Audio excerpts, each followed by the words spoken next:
Mesdames, bonsoir, monsieur, bonsoir. Bien, les jeunes, le thème choisi pour cette année est s'unir avec la jeunesse contre la corruption, former l'intégrité de demain.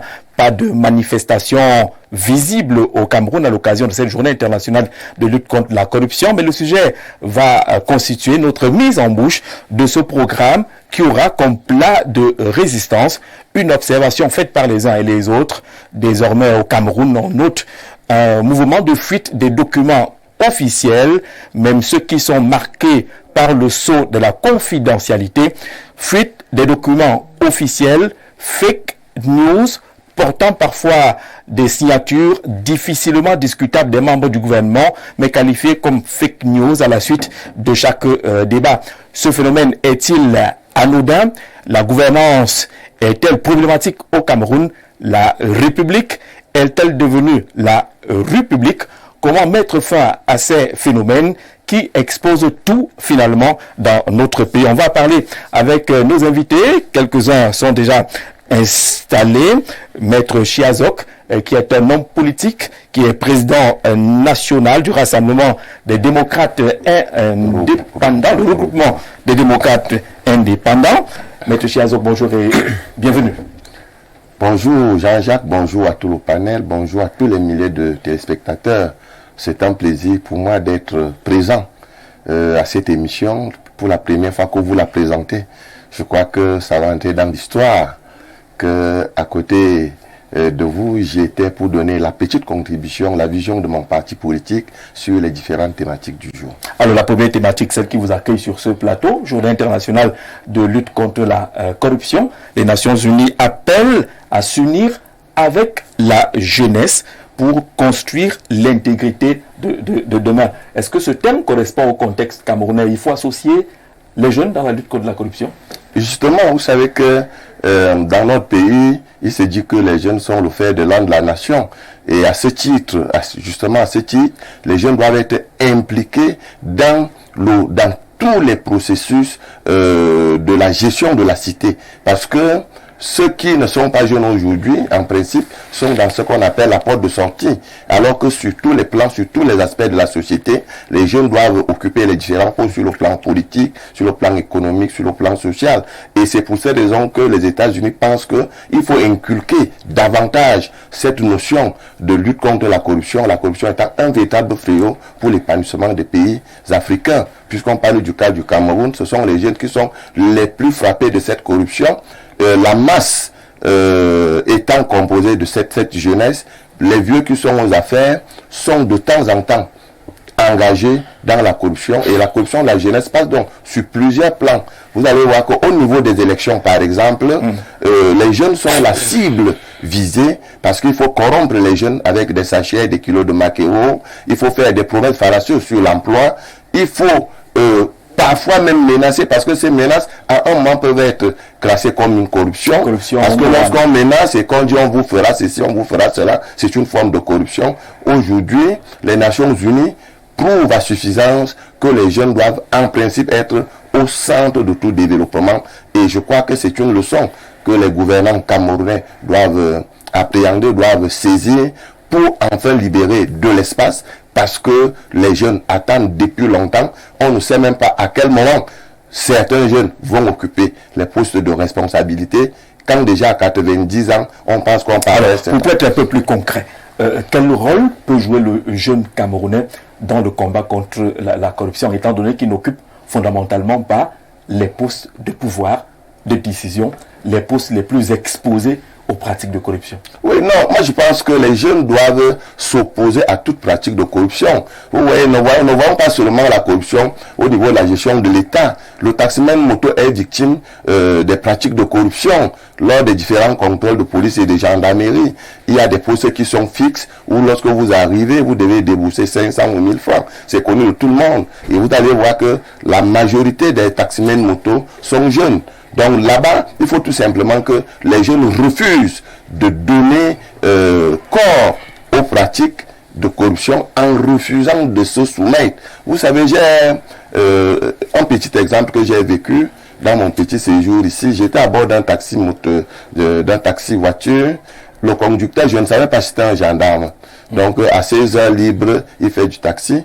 Et nous sommes arrivés à un contrôle de police. Les policiers pensaient qu'ils devaient trouver quelque chose là-bas. Parce que lorsque j'ai vu sur la pare-brise, j'ai vu que la dernière fois que cette voiture a fait une police d'assurance, a souscrit à une police d'assurance, c'était en septembre 2022. Parce que c'était encore affiché à la pare-brise. Mais il a suffi que celui-là sorte légèrement son béret rouge et qu'il dise qu'il est gendarme.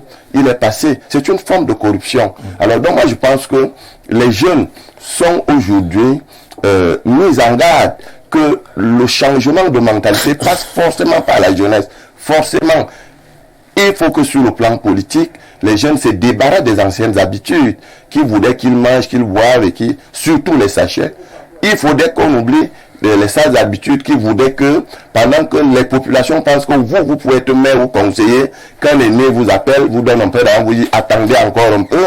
Il faudrait que les jeunes soient déterminés à remplacer valablement nos parents aujourd'hui qui ont donné le meilleur d'eux-mêmes. Je suis d'autant plus surpris que cette journée internationale de lutte contre la corruption soit en train de passer de manière inaperçue, alors qu'il y a des journées qui n'ont pas assez d'importance comme celle d'aujourd'hui, qui sont souvent manifestées avec beaucoup de célébrités, beaucoup de tam-tams, beaucoup de tambours.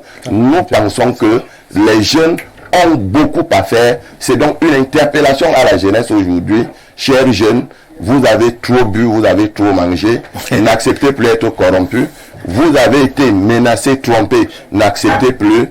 Laissez les pots de vin, regardez la vie de la nation, la vie du monde, et que nous devons tous ensemble barrer la route à la corruption, s'unir avec la jeunesse contre la corruption, former l'intégrité de demain, le thème choisi par les Nations Unies à l'occasion de cette journée internationale de lutte contre la corruption. Nous accueillons Aristide Manda, il est du Rassemblement démocratique du peuple camerounais, le RDPC, le parti au pouvoir, le parti du président Paul Biya. Aristide, bon après-midi, bonsoir et bienvenue. Bonsoir et merci Jean-Jacques, brillant homme de micro. Je suis toujours très impressionné par ton inspiration. Ah bon? On dirait, comme disait quelqu'un, que tu sais transformer le gravier en sable fin. Ah ben merci. Et nous sommes heureux de pouvoir apporter très humblement notre contribution à l'essor de cette émission, de ces bébés en gestation. C'est l'occasion pour moi d'avoir une pensée d'admiration pour le grand frère Dieu de Nemvan, pour le travail qu'il abat. Je voudrais saluer mes co-panélistes avec lesquels j'espère avoir des échanges nourris, empreints de convivialité, de citoyenneté, tout comme il me plaît in fine d'adresser mes salutations à nos très nombreux téléspectateurs et en particulier ceux du Rassemblement démocratique du peuple camerounais. Le RDPC, le grand soir, c'est la causerie du soir. C'est en toute décontraction. On ne va pas avoir des tons qui se lèvent forcément pour tout et pour rien du tout. Il faut bien qu'en soirée, lorsqu'on retourne à la maison, on puisse suivre de façon agréable et digeste un programme. La porte d'entrée est celle de la lutte contre la corruption. Les Nations Unies appellent à s'unir avec la jeunesse. Est-ce qu'on ne comprend pas cela comme si dans le combat, la jeunesse était d'abord mise de côté? Ce que j'ai pu dire, naturellement, à la suite du président, c'est que la corruption annihile les efforts de développement. Elle est au cœur des préoccupations du président de la République, tel que vous l'avez si bien suivi, quand vous regardez de façon chronologique, la lutte acharnée qu'il mène contre ce phénomène. Vous voyez la qualité des personnalités qui ont été interpellés, qui sont mis en cause. C'est parce que précisément au RDPC, on a à cœur l'assainissement des mœurs. La corruption ne saurait passer inaperçue parce qu'elle, comme je l'ai dit, annihile les efforts de développement. Et nous devons, chaque jour qui passe, rééduquer, reformater, en l'occurrence nos enfants, pour qu'ils aient à cœur qu'il faut sauvegarder, par exemple, la fortune publique et dans son intérêt, et qu'il faut dresser les uns et les autres contre les mentalités sous-jacentes, à savoir que la corruption est un fléau qui gangrène notre société et nous sommes les premiers à le combattre. Alors, lorsque vous parlez du combat mené avec acharnement par le chef de l'État, vous notez le nombre de personnes interpellées, la qualité de ces personnes ou personnalités. Est-ce que c'est suffisant? Est-ce qu'on devrait se contenter de ce cliché-là pour dire que le travail du chef de l'État portait des fruits? parce qu'on a l'impression que les mêmes pots de vin circulent toujours. Je voudrais dire que ce n'est pas tout de même une farce. C'est quand même un indicateur, un marqueur important. La posture du président pour comprendre que le sens et la voie qu'il trace, ce n'est pas toléré. C'est davantage ce qu'il faut en comprendre. Maintenant, comme je l'ai dit, il y a des facteurs entre l'éducation. La corruption ne naît pas uniquement avec les affaires administratives. Elle naît dès le bas âge, elle part de la cellule familiale. Il y a un esprit qu'il faut façonner. Il y a une mentalité qu'il faut ériger. C'est la raison pour laquelle je pense que ce n'est pas l'apanage du seul pouvoir ou des individus vus sous cet angle, ce serait galvaudé. La corruption, même au sein de nos enfants à la maison, nos femmes, nos amis, notre société, vous voyez que de nos jours, même en bas âge, lorsque vous voulez parler à un enfant, parfois vous êtes obligé de le flatter. Je ne dis pas que c'est de la corruption, je dis qu'il est bon qu'à l'intérieur même déjà de la cellule familiale, que les mentalités soient prédisposées, soient telles que on comprenne qu'on obtient des choses, par exemple, de par notre mérite. Est-ce qu'on comprend un programme initié par la CONAC qui à un moment donné a lancé le programme Choc qui appelait à aller revoir la lutte contre la corruption dès la base, dès la petite enfance, comme pour dire que ça devenait compliqué avec les adultes, qu'on était déjà les poissons fumés, qu'on ne pouvait plus nous transformer, il faut aller chercher à la base.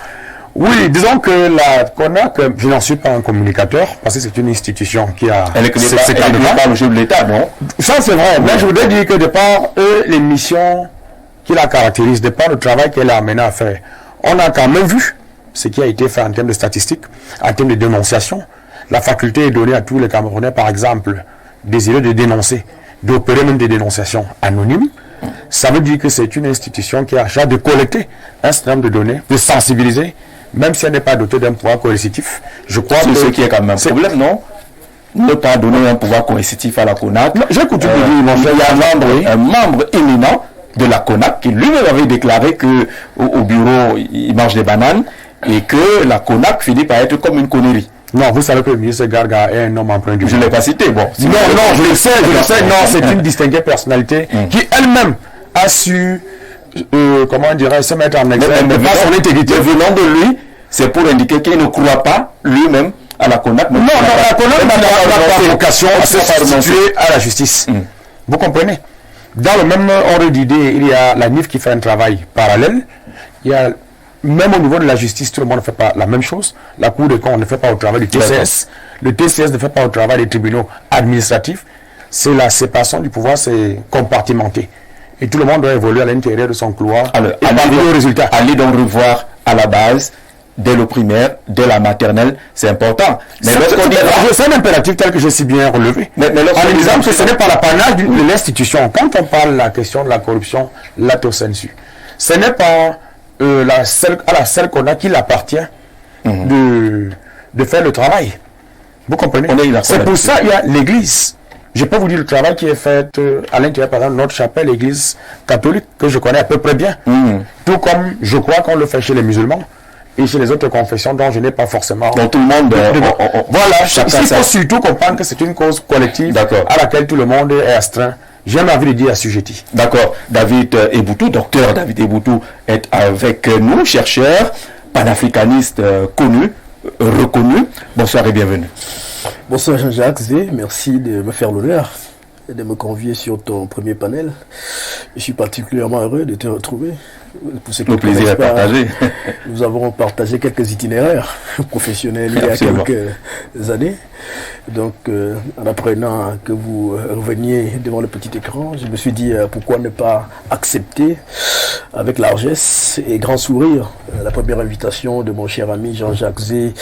Je salue tes téléspectateurs et mes co-panélistes également. J'espère qu'effectivement nous échangerons en toute convivialité. Merci de me recevoir. C'est notre souhait. Le sujet d'entrée par justement la lutte contre la corruption, journée internationale de lutte contre la corruption, et cette thématique qui nous renvoie à la jeunesse, s'unir avec la jeunesse contre la corruption, former l'intégrité de demain. Les Nations Unies, est-ce qu'elles sont en train de dire que c'est fini pour aujourd'hui, il faut penser à demain, parce que le mal est tellement profond qu'on ne réussit pas à le combattre aujourd'hui, il faut préparer les générations de demain. Certainement, parce qu'on ne pense pas en termes ex nihilo. Il y a certainement un contexte, il y a un constat, et il y a surtout une problématique qui nous force à constater effectivement qu'aujourd'hui en Afrique, dans nos États, la jeunesse n'est pas sérieusement prise en compte, elle n'est pas assez responsabilisée.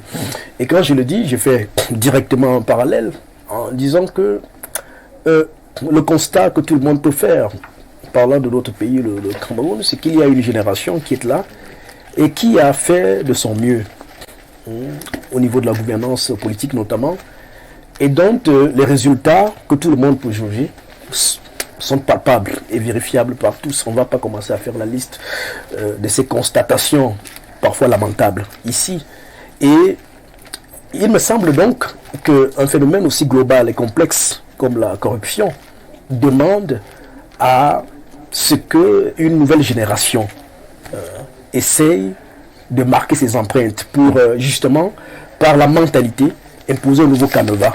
Parce qu'il s'agit en fait, et au fond de cela, quand on dit que la corruption est un phénomène global et systémique, c'est parce que justement, ceux qui nous gouvernent, on donne parfois là, du point de vue institutionnel, la preuve. Vous savez très bien que quand on parle de lutte contre la corruption dans notre pays aujourd'hui, on a bien l'impression que cette affaire-là est embrigadée, est contrôlée par les sphères institutionnelles. C'est d'ailleurs pour cela qu'on vous parlera dans les ministères de cellules de lutte contre la corruption. On vous dira plus haut la CONAC, la NIF, etc. Il y a tellement de structures. Donc on a bien l'impression que cette affaire est quadrillée pour donner une connotation institutionnelle à cette lutte-là. Mais quand on dit qu'on a bien l'impression, oui, c'est pour dire que dans le fond, le résultat n'est pas atteint. Absolument. Vous me comprenez parfaitement. Le résultat n'est pas atteint justement parce que cela est embrigadé institutionnellement. Il faudrait une autre approche. Et cette approche-là, on peut partager la thématique choisie par les Nations Unies pour aller dans le sens de rappeler à notre gouvernance, au leadership gouvernant du Cameroun aujourd'hui, qu'il est peut-être temps de penser un autre leadership. Il est peut-être temps de travailler, de compter effectivement avec la jeunesse. On peut faire des lectures comme on voudrait, mais la réalité est qu'aujourd'hui, on ne sent pas réellement la jeunesse camerounaise impliquée à un certain niveau de responsabilité.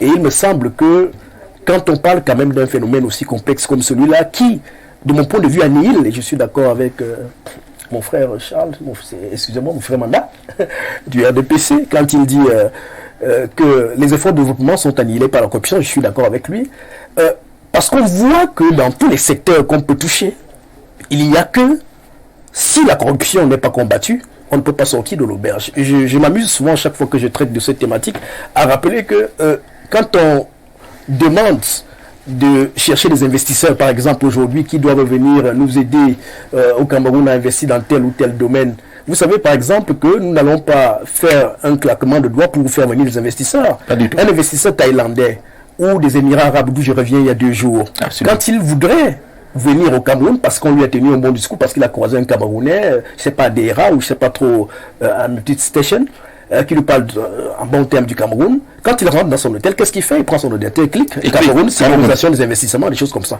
Et qu'est-ce qu'il voit comme lien? On lui dira, ben là-bas, c'est de la corruption, c'est ceci. Regardez le classement du Cameroun ces 3 dernières années. On n'a pas beaucoup évolué. Et ce sont des institutions sérieuses et crédibles qui le font. Vous avez rappelé tout à l'heure une anecdote qui est, à mon avis, un indicateur de ce que nous vivons. Garaman, qui vous dit que voilà, lui qui a été commis, nommé pour lutter contre la corruption, se retrouve à sucer les bonbons. C'est terrible.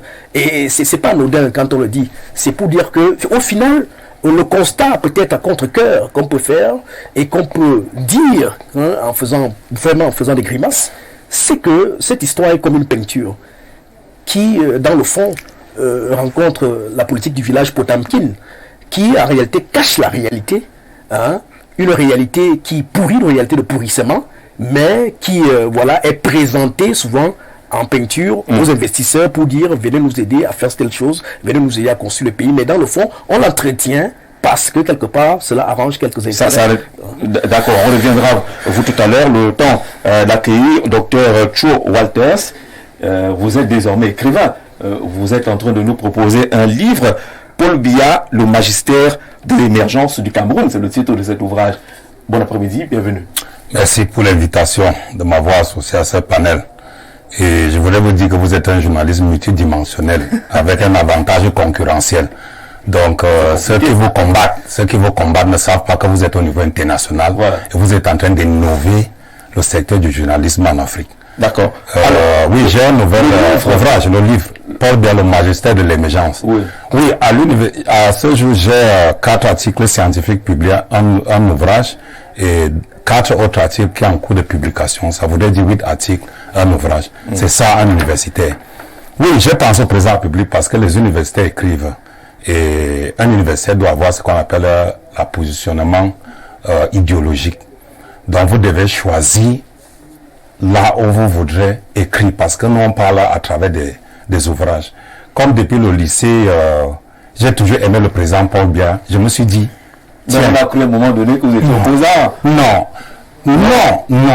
je n'ai jamais fait. C'était pas ça. Non, bon, j'étais dans un parti politique, d'ailleurs Paul Abimé, mais j'ai démissionné, donc je ne suis plus opposant.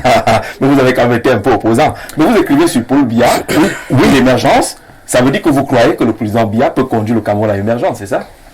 Il a stabilisé la paix depuis 1982. Oui. Et si on lui donne un nouveau mandat en 2025, ça va stabiliser le Cameroun parce que 2025 risque de s'effondrer dans un chaos. Il a 93 ans, 2025.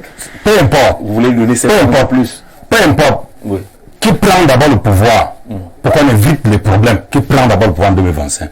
Et cet ouvrage, le 11e chapitre et le 7e chapitre, je parle de la crise anglophone et je donne moi ma clé sur la crise anglophone et je dis en 30 jours, on peut gérer. Est-ce que dans votre livre, vous avez quand même parlé de la corruption pour retrouver notre thème de mise? Bien sûr, bien sûr. Cette corruption qui semble être... C'est dans le chapitre, sur le magistère de Paul Biya quand même. On a été plusieurs fois champion du monde. Voilà ce que j'ai dit dans mon ouvrage. J'ai parlé du système, l'État et le régime. La corruption est systémique. Oui. Dans un régime qui se distingue, c'est-à-dire que la collégialité gouvernementale, la collaboration gouvernementale ne se détermine pas. Dans un État qui s'étend sur des institutions qui sont en majorité corrompues et systémiques, dont le pouvoir est centralisé. Donc la corruption qui est systémique stabilise les institutions dans l'État. Est difficile à combattre. Si vous combattez la corruption, les institutions tombent. Et donc il faut laisser la corruption. Non, il faut se battre pour réduire le taux de corruption. Parce que si vous ne faites pas cette différence-là, il y a d'abord la centralisation du pouvoir. Il y a la normalisation de la centralisation du pouvoir. Il y a la déréglementation de la normalisation du centralisation du pouvoir. Voilà tous ces indicateurs que j'ai captés, que je peux affirmer. Est-ce que c'est difficile? C'est difficile. Est-ce que de façon objective, le président que vous voulez voir reconduit en 2025 a-t-il les clés pour lutter finalement contre la... Il a toujours les clés. Il a toujours les clés. Oui. Mais les clés ne sont pas lâchées. Pourquoi? Parce que s'il lâche les clés, lui-même, on va couper sa tête. Parce que ceux qui veulent... vous décrivez là un président qui est prisonnier. Non. Oui, non, le président est en otage. Il est en otage. Oui. Le président est en otage. Donc on ne peut pas s'en sortir. Donc ceux qui veulent, ceux qui veulent actuellement là, si le président se débarrasse d'eux, ils vont tuer le président. Ça devient compliqué. Ça devient compliqué. On se laisse faire. Oui. Et quand le président va partir, maintenant on va régler tous les dossiers de la corruption. Et il ne va pas partir. Parce qu'actuellement, vous appelez un nouveau mandat. Oui, qui prend le nouveau mandat pour la paix et la stabilisation. C'est ça, il prend d'abord le nouveau mandat. On saura si il rentre se reposer au village où il va rester. Mais ceux qui ont volé sont autour de lui. Et à son âge, un patriarche ne se débarrasse pas des notables qui prennent des champs de cacao au village. Il attend d'abord. Et cette réunion de la chefferie, c'est 2025. Et puis, il va donc décider. Merci, Joe Walters, d'avoir répondu. Ça, c'est la vie d'un écrivain. Notre invité. Oui, on comprend bien la vie de l'écrivain. Prenons Chris, je vais me battre pour ne pas écorcher ce nom, Guy Martoles. C'est ça? Je manque Guy Martol. Guy Martol, on ne lit pas le S à la fin. Oui, Guy Martol, le président national des appelés du service civique. Bienvenue sur ce plateau. Merci, monsieur Zé Jean-Jacques, de m'avoir invité. Je salue vos millions de téléspectateurs. Je voudrais saluer particulièrement les appelés du service civique camerounais, en passant mon accolade très respectueuse à l'endroit des aînés ici et des leaders d'opinion qui sont là. Et je voudrais terminer, puisque quelqu'un a parlé d'université ici. Oui. Je voudrais saluer vivement le candidat. Vous savez que l'émission ici, c'est le grand soir. C'est le grand soir. Et le grand soir, c'est le moment du bilan. Et à l'université de Yaoundé 2, soit notamment à la faculté des sciences économiques et de gestion, il y a également un grand soir qui se prépare, notamment l'élection dans 2 jours du président de cette faculté. Je voudrais apporter tout mon soutien au président Ben Dylan Oumar la couleur rose, bulletin rose. J'invite tous les étudiants de cette faculté. Mais tu profites de notre plateau pour soutenir un seul candidat. Ils vont penser qu'on est contre les autres candidats. Non, c'est moi en tant que président national des appelés du service civique qui apporte mon soutien à un candidat. À un candidat que le président veut rester au-dessus étant le président national des appelés. Chacun a sa subjectivité à un moment donné. Il y a un positionnement idéologique comme le docteur Showalter indiquait. Donc peut-être l'idéologie portée par ce candidat a certainement touché ma sensibilité et j'invite ses camarades à le plébisciter dans 2 jours, notamment le 13 décembre 2000. Dans quelques jours, le 13 décembre 2024. Allons-y au sujet de mise en bouche. S'unir avec la jeunesse contre la corruption. La jeunesse est appelée, elle est convoquée pour lutter contre la corruption. On a l'impression qu'on estime que la jeunesse jusque-là a été un peu spectatrice, alors que le mal est de plus en plus profond. Oui, le mal est bien évidemment de plus en plus profond et il semble que la jeunesse même commence à se plaire dans cette discipline nationale qui est aujourd'hui un sport national, la corruption, puisque chaque jour on en parle, des institutions ont été justement érigées pour juguler ce problème, mais cela ne semble pas justement avoir un impact. Vous voulez dire que ces institutions ne sont pas efficaces? Je connais votre langue suffisamment diplomatique, mais est-ce que vous pensez qu'elles sont efficaces, ces institutions? Bon, nous constatons que des choses se font, mais ça ne va pas dans le sens de ce qu'on voudrait justement voir la fin de la corruption. Vous avez indiqué ici quand j'arrivais que quelqu'un qui est dans cette institution indiquait qu'il passe le temps à bouffer des sucreries là-bas. La lutte contre la corruption, c'est pas dans les bureaux, c'est sur le terrain de l'action. C'est sur le terrain de l'action qu'il faut aller, justement pour essayer de juguler ce problème et davantage de sensibiliser les uns les autres, parce que la corruption met en danger non seulement notre avenir, mais également notre cohésion nationale. Justement, c'est à ce sujet que quelqu'un parle de former l'intégrité de demain.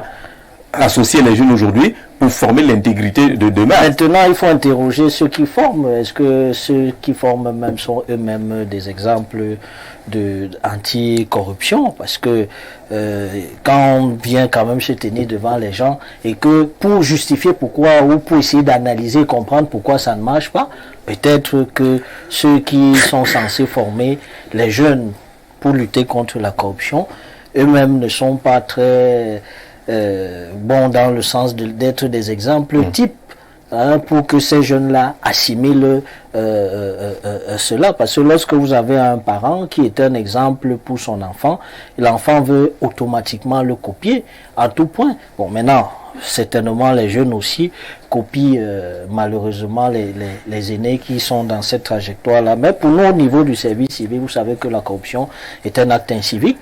C'est un acte qui ne contribue pas au développement de la grande nation, la grande république de l'État camerounais, et nous condamnons fermement cela. Et comme nous sommes dans la trajectoire de la sensibilisation, sur votre plateau, nous profitons donc de cette opportunité pour inviter les uns les autres, que ce soit les jeunes, parce qu'on aime souvent dire les jeunes et tout, mais tout le monde, que tout le monde contribue, travaille activement pour que notre pays puisse faire reculer de manière significative la corruption pour qu'on atteigne dans l'émergence la félicité aux horizons définis par le président que M. Showat aime beaucoup, a toujours aimé au lycée, et davantage par le camarade, le grand camarade du grand frère Manda.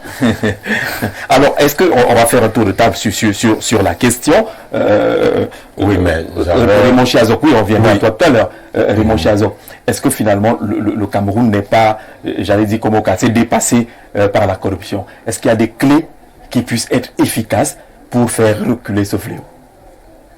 Toutes les institutions ressemblent aux personnes qui les incarnent.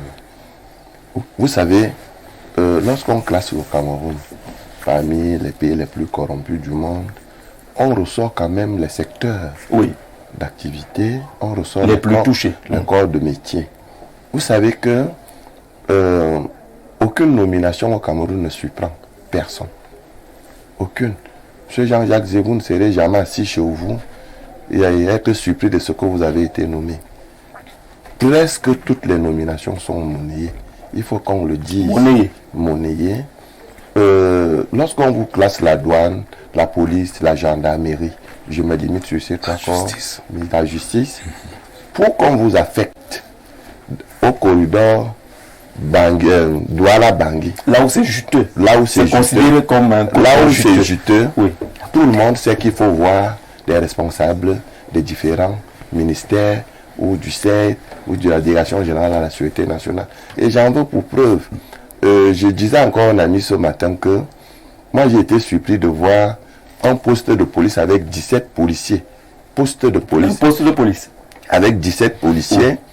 Quand le commissariat spécial de frontières de Ntam et d'Ongoïla n'a que 3 éléments.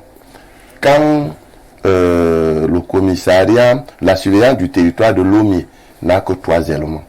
On comprend donc que ces 2 services n'ont pas de gombo, pour reprendre l'expression du Cameroun, alors que la nationale numéro 10, de jour comme de nuit, un seul coup de sifflet fait bouger les lignes. On vous dit qu'un camion là-bas, c'est dans les 50 000. Voilà. Donc, c'est pour dire que il est connu que nous savons déjà quels sont les secteurs d'activité, d'où vient la corruption. Et justement, lorsqu'on demande d'impliquer les jeunes, c'est tout simplement parce que on a comme l'impression que ceux qui sont en place maintenant ne peuvent plus rien faire pour mettre fin à la corruption. C'est que nos gouvernants actuels, ministres, directeurs généraux, présidents de la République, bref, tous ceux qui animent le régime, le gouvernement et l'État aujourd'hui sont tellement plongés dans la corruption que on nous demande de voir ailleurs. On nous demande de voir ailleurs, et ailleurs là, c'est de voir avec la jeunesse. Alors, ce que je voudrais rapidement dire, c'est que vous verrez que il y a des ministères au Cameroun où on a fait presque toutes les semaines. C'est que vous voyez un monsieur qui arrive, on vu qu'un tel délégué est arrivé, 2-3 mois après, il n'est plus là. Il y a un ministère comme ça? Je ne veux pas citer ce ministère. Non, on est le soir. Je ne le cite pas. On échange, c'est la amicalité. Il y a qui bouge les gens chaque semaine. Oui, il y a des ministères où on sait que pour être promis, proviseur, directeur, voilà ce qu'on fait. Alors, je crois que en nous demandant d'impliquer les jeunes, c'est de mettre fin à la pratique, à la gouvernance actuelle. Et je l'ai dit d'entrée de jeu, toutes les institutions ressemblent aux personnes qui les incarnent. Le président de la République, contrairement à ce que le docteur Chou a dit, ne fait plus rêver.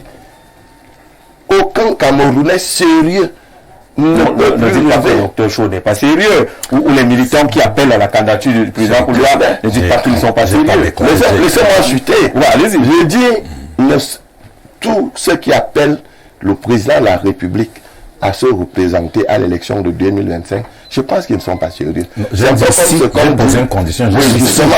Je n'ai pas affirmé. Ce n'est pas lui qui a écrit mon ouvrage. J'ai dit si le président un nouveau mandat, il va stabiliser le Cameroun en 2025. J'ai dit si. D'accord, c'est là. D'accord. Si. D'accord, j'ai écrit. C'est compris. Voilà. Vraiment, ne me cite pas. Faites tes analyses. D'accord. Je voulais donc dire que sous le règne du président Biya, le Cameroun a été classé premier, deuxième et troisième pour la corruption. Est-ce que c'est quand il aura un nouveau mandat que la corruption va finir? Moi, je ne pense pas. Alors, on a compris l'essentiel. Alors, ceux qui sont là aujourd'hui n'ont plus les armes, ils n'ont plus la corruption. Aristide Manda, je viens à toi. Est-ce que ce n'est pas sentencieux? Est-ce qu'il ne vous met pas totalement hors jeu, puisque vous êtes du parti qui gère le pouvoir et dans lequel se retrouvent tous ceux qui sont aux affaires aujourd'hui, qui sont, selon Raymond Chiazouk, considérés comme dépassés par la corruption? Bon, je ne sais pas ce qu'il entend par là. J'observe que, à bien des égards, nous avons un pays tranquille, en dépit de quelques niches conflictogènes, ou conflictuelles, si vous voulez. Ce qui n'est pas le propre. Non, je voudrais vous répondre. Un pays tranquille? Je voudrais vous répondre. Non, tel que l'atteste notre sérénité dans ce plateau. Ça peut être un indice. Vous comprenez? Oui. Voilà des Camerounais qui se retrouvent un soir tranquilles, à l'effet d'échanger, de partager des expériences. C'est de ce Cameroun dont nous rêvons. Vous comprenez? Maintenant, les niches de guerre qui existent, parce qu'effectivement, on peut parler de guerre au jour d'aujourd'hui, au regard des agressions barbares dont nous sommes victimes, ne sont pas le fait du pouvoir. Si vous voulez nous conduire sur ce terrain, je ne voudrais pas ouvrir ce fond. Non, ce n'est pas l'objet de notre échange. J'observe avec bonheur. Sur le terrain de la corruption, on se base sur ce qu'il a dit pour dire que vous voulez... Il émet ses opinions. Oui. Que je comprends, je reçois. Naturellement, je n'en partage pas ni le fond, ni la quintessence, parce que ça l'engage. Vous comprenez? J'apprends qu'il est président. Est-ce que le pouvoir actuel a encore les armes qui puissent lutter efficacement contre la corruption? Je réponds sans ambages par l'affirmative. C'est un terreau, c'est un chemin à l'intérieur duquel nous sommes engouffrés, parce qu'il vous souvient que lors de notre première prise de parole, nous avons fait, même pas un culpa, nous avons reconnu. Et quand je prenais l'exemple du patron, qui, après avoir nommé des collaborateurs éminents, s'est aperçu qu'ils ne lui ont pas donné satisfaction. Il a pris les mesures que vous connaissez. Quand vous regardez ses discours, il y a un fil d'Ariane. Il est parfaitement cohérent. Vous comprenez? Il est rondement gauche. Je voudrais vous dire qu'il ne cautionne pas. Donc, ne comptez pas sur moi en tant que militant du RDPC pour acclamer ceux qui se sont rendus coupables de telles fautes. Mais de là à penser que nous n'avons plus la main, que le président ne faut plus rêver, je crois qu'il y a des années-lumière de la vérité. Parce que ce que le Camerounais recherche, c'est davantage la stabilité, et il le retrouve en lui. Le gage, le garant de cette stabilité qui est une condition sine qua non pour tout progrès. Vous comprenez? D'accord, que le Cameroun est stable. Nous sommes... Il y a tout un gouvernement, au moins en prison. Le Cameroun est stable. Il est tranquille. Non, ne créez pas la confusion dans l'esprit des téléspectateurs. Lorsque je parle, j'assume, et vous voyez ma rhétorique, elle est fluide. Je dis ceci. En même temps que je reconnais qu'il y a des phénomènes que nous déplorons, pour lesquels le président a pris fait et cause, je note avec satisfaction qu'il y a un président qui a l'adhésion de son peuple globalement. Oui. Évidemment, il y a des situations que nous corrigeons et c'est ce à quoi il s'attelle au quotidien. Vous comprenez? Je ne suis pas venu pour débattre du bilan ou de la présidentielle. Si vous voulez qu'on en parle, parlons d'un événement. Donc, voilà. Non, mais je vous ai dit. Nous sommes dans l'actualité.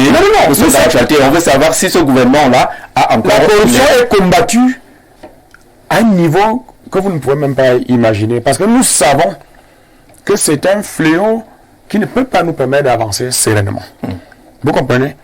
Ça, c'est un constat froid que nous faisons à l'intérieur de notre parti. Maintenant, Aristide, de vous à moi, on est quand même sur le grand soir. Oui. La corruption est combattue, nous sommes d'accord.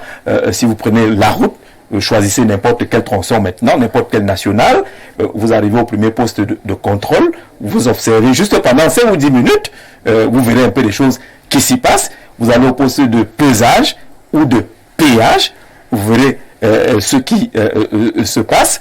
Est-ce qu'il y a un degré qui est combattu et un autre degré qui n'est pas combattu? C'est critiquable.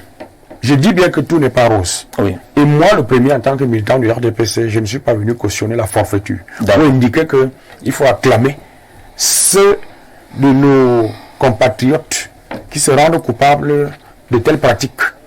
En revanche, on ne peut pas dire que les cas isolés constituent la généralité. D'accord. Il s'agit des cas isolés.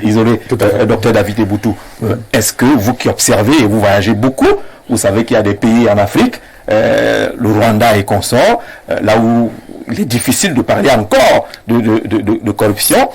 Est-ce qu'on n'a pas les armes dans notre pays?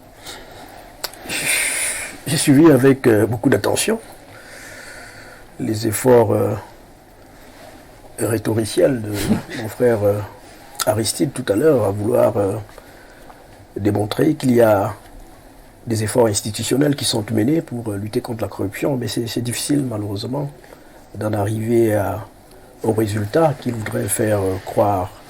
C'est très difficile. Il a pris un exemple et je vais commencer par là pour répondre à votre question.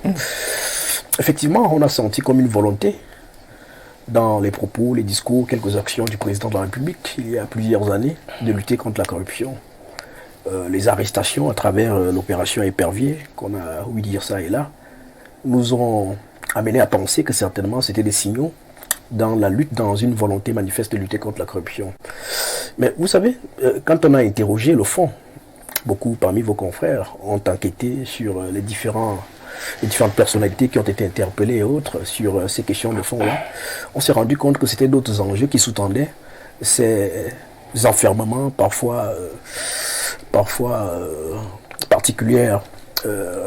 Moi, je m'intéresse beaucoup à ce que les acteurs même qui se retrouvent en difficulté écrivent à travers des témoignages. Vous savez, si vous avez lu Mabara, par exemple, l'aide d'ailleurs, paru en 2016, si vous avez lu Langena Wono, Mensonge d'État, si vous avez lu quelqu'un comme Titus Sezoa également, vous verrez qu'il y a un certain nombre de récits. Mais donc, je voudrais qu'on soit un peu clair avec les téléspectateurs pour faire un peu le fossé entre les détournements des deniers publics et la corruption.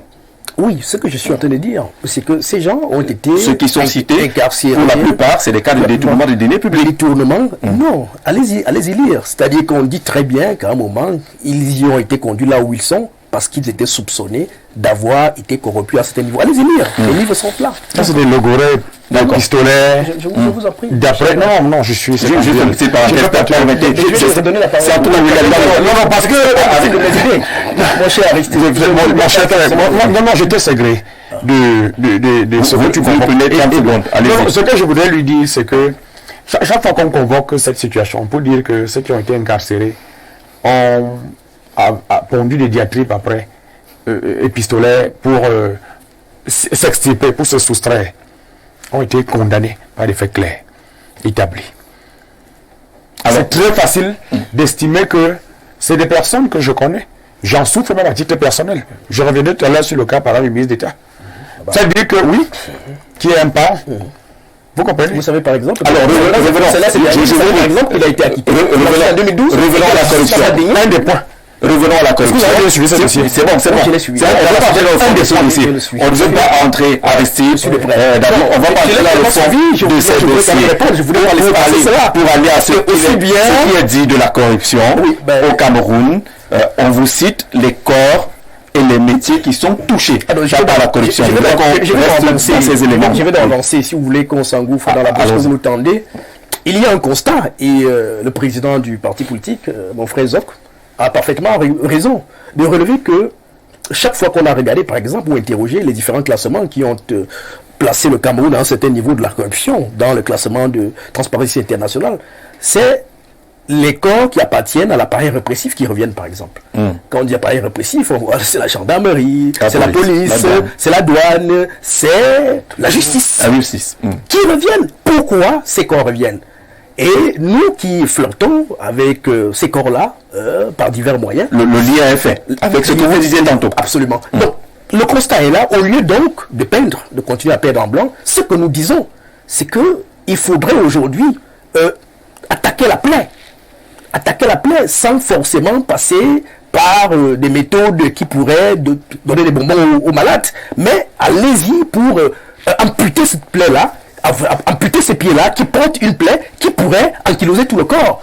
Et aujourd'hui, il est établi que si le Cameroun se retrouve dans cette situation de pourrissement général, c'est parce que la corruption y trouve ses beaux jours. Vous savez, vraiment, c'est un sujet sérieux. Regardez l'état de nos aéroports, par exemple. Moi, je suis peiné parce que, malheureusement ou heureusement, je suis appelé à sortir pratiquement toutes les 3 semaines ou tous les 1 mois. Et chaque fois que je reviens au Cameroun, et que je vois ce qui se passe par exemple dans nos aéroports, ou des agents, vous voyez à côté et tout, parce qu'il n'y a même pas un système numérique qui peut contourner un certain nombre de choses.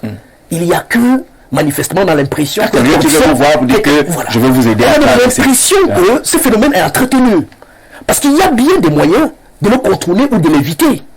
Il y a quelques années, en fait quelques mois, on parlait encore des payages automatiques. Je ne sais pas ce que c'est devenu. Je vais constamment dans mon village, à Boulevard, dans ma villa là. Il y a un péage en construction. C'est très beau à voir. Mais qu'est-ce qui s'est passé? Comment ça ne marche plus? Et les mêmes individus reviennent, nous vendent des faux billets et tout ça. Récemment, j'en faisais l'expérience. Ils dupliquent même les tickets. Absolument. Ils dupliquent même les tickets. Monsieur Mana, je ne sais pas si vous le savez. Et on crée donc des niches dans de prendre un peu n'importe quelle route. On crée donc des niches dans l'emploi des individus. Et vous voyez un agent recruté au ministère des Transports avec BEPC, juste parce qu'il est là, se retrouve à vous prendre 2, 3, 4 immeubles, pendant que les docteurs, les universitaires se retrouvent à tirer les diables par la queue. Non, c'est très sérieux, ce phénomène. Donc quand nous le disons, c'est pas à gré de cœur, mais nous le disons parce que nous voulons effectivement que le phénomène soit pris par le taureau, afin qu'effectivement on annihile ce phénomène parce qu'il est au cœur même du pourrissement de notre pays à tous les niveaux. Clément Chris Guimatol, est-ce qu'il n'y a pas un gros paradoxe entre toutes ces structures qui sont créées par l'État pour essayer de juguler le mal, mais ce qu'on observe au quotidien? Il parle de cette expérience vécue dans les aéroports, au poste de péage, au poste de péage, tous les systèmes de contrôle. Parfois, c'est visible.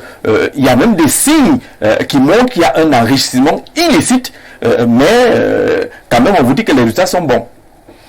Bon, c'est ce que j'ai dit au départ, du moins à l'entame de mon propos ici, que on ne semble pas voir les fruits de non seulement la performance même de ces structures et autres. Mais avant de poursuivre, il faudrait préciser un truc, c'est que la corruption dont on semble parler simplement ici, c'est celle qui touche les institutionnels. Il faut savoir que nous sommes dans un pays où la mentalité même, on est dans la mentalité de la corruption. C'est-à-dire que les Camerounais même aiment ce qu'on appelle le couloir. Le réseau et autres. C'est parfois la première question qu'on vous pose. Est-ce que tu as le réseau? Voilà. C'est-à-dire que même pour inscrire l'enfant à l'école, on vous demande si toi tu as le réseau. Et ça part de bouche à oreille. Est-ce que tu n'as pas le réseau de trucs? Et je voudrais un peu... vous avez parlé d'équilibre. Là, tout à l'heure, quand je parlais du jeune qui est candidat, là, je voudrais donc jouer cet équilibre en tant que président des APE service civique. Le constat que nous faisons dans notre pays, c'est que nos amis de l'opposition, comme ceux du parti au pouvoir, en sens, les autres s'opposent et autres, ça ne nous aide pas. À un moment, il faut savoir à quel moment l'élection est terminée, la campagne et tout ça, et à quel moment il faut travailler pour l'État. Parce que l'État, c'est nous tous. C'est-à-dire qu'on peut être dans l'opposition et faire des propositions objectives pour accompagner à l'effet d'atteindre la satisfaction. Il ne faut pas être, comme le grand père dit souvent, de l'opposition sans position et sans proposition. À chaque fois, parce que même nos amis de l'opposition ne sont pas très sérieux. Il y en a qui sont des éminents corrompus. Je peux vous dire que j'étais sur un plateau une fois. Il y avait quelqu'un à côté de moi qui était l'opposition, qui parlait avec beaucoup de véhémence du pouvoir en place. Mais après, il me dit que... il connaît le couloir. Est-ce que... faisons le réseau du carburant. Je me suis demandé que le type s'il dit, mais avec tes relations là qui est... Je me dis, mais c'est ce monsieur qui était sur le plateau. Tout à l'heure. Non, c'était juste un break. C'est-à-dire que pendant qu'il y avait la publicité, il me dit ça là que gars et tout. Vous voyez que à un moment, on se pose dans la question de savoir même, qui est même sérieux dans ce pays. Il y a un problème de corruption généralisée. C'est-à-dire que l'élite, il y a des corrompus là-bas. Le peuple moyen, le bas peuple, tout le monde se corrompt à son niveau. Et c'est cette mentalité que nous, au niveau du service civil, nous voulons changer. C'est-à-dire inviter les uns les autres à la prise. Il faut s'attaquer à tout un système. À la prise, justement. On dit qu'il est systémique, parfois, endémique. Parfois, c'est la masse qui impose même à l'élite le sens. Il faut pas perdre de vue cela. Parfois, c'est la masse qui impose à l'élite le sens. Là. Maintenant, il faut que l'élite soit suffisamment forte, courageuse pour résister, pour imposer. Moi, je connais un proviseur qui fait peur. Je crois que c'est à Mendon, quelque chose comme ça. Il fait peur parce que lorsque les gens y vont pour des dossiers, il est catégorique là-dessus. Quand vous arrivez pour inscrire votre enfant là-bas, les gens que vous trouvez commencent à vous dire que ici là, si le dossier n'est pas clair, ne venez pas, le type est trop méchant. On dit qu'il est méchant. Bon, ça c'est la façade. Alors qu'il refuse, c'est peut-être la façade. Vous savez que la corruption, ce n'est pas solennel. On ne vient pas dire que non, c'est toujours le couloir derrière, on s'assoit et autres. Ce que je peux vous dire. Mais celui qui bloque, on dit qu'il est méchant. Bon, il faudrait qu'il y ait des proviseurs comme ça, il faudrait qu'il y ait des gendarmes comme ça, parce que sur la route de Soie, et je suis étonné que monsieur le docteur Chouwalt n'en parle pas. Il y a au niveau du petit terrain, là, il y a un poste de gendarmerie mobile spontané là, qui, chaque fois quand les gars passent avec les bus, les cars de soie, ils vont s'arrêter là, pas pour donner le dossier. Mais c'est comme si c'est une...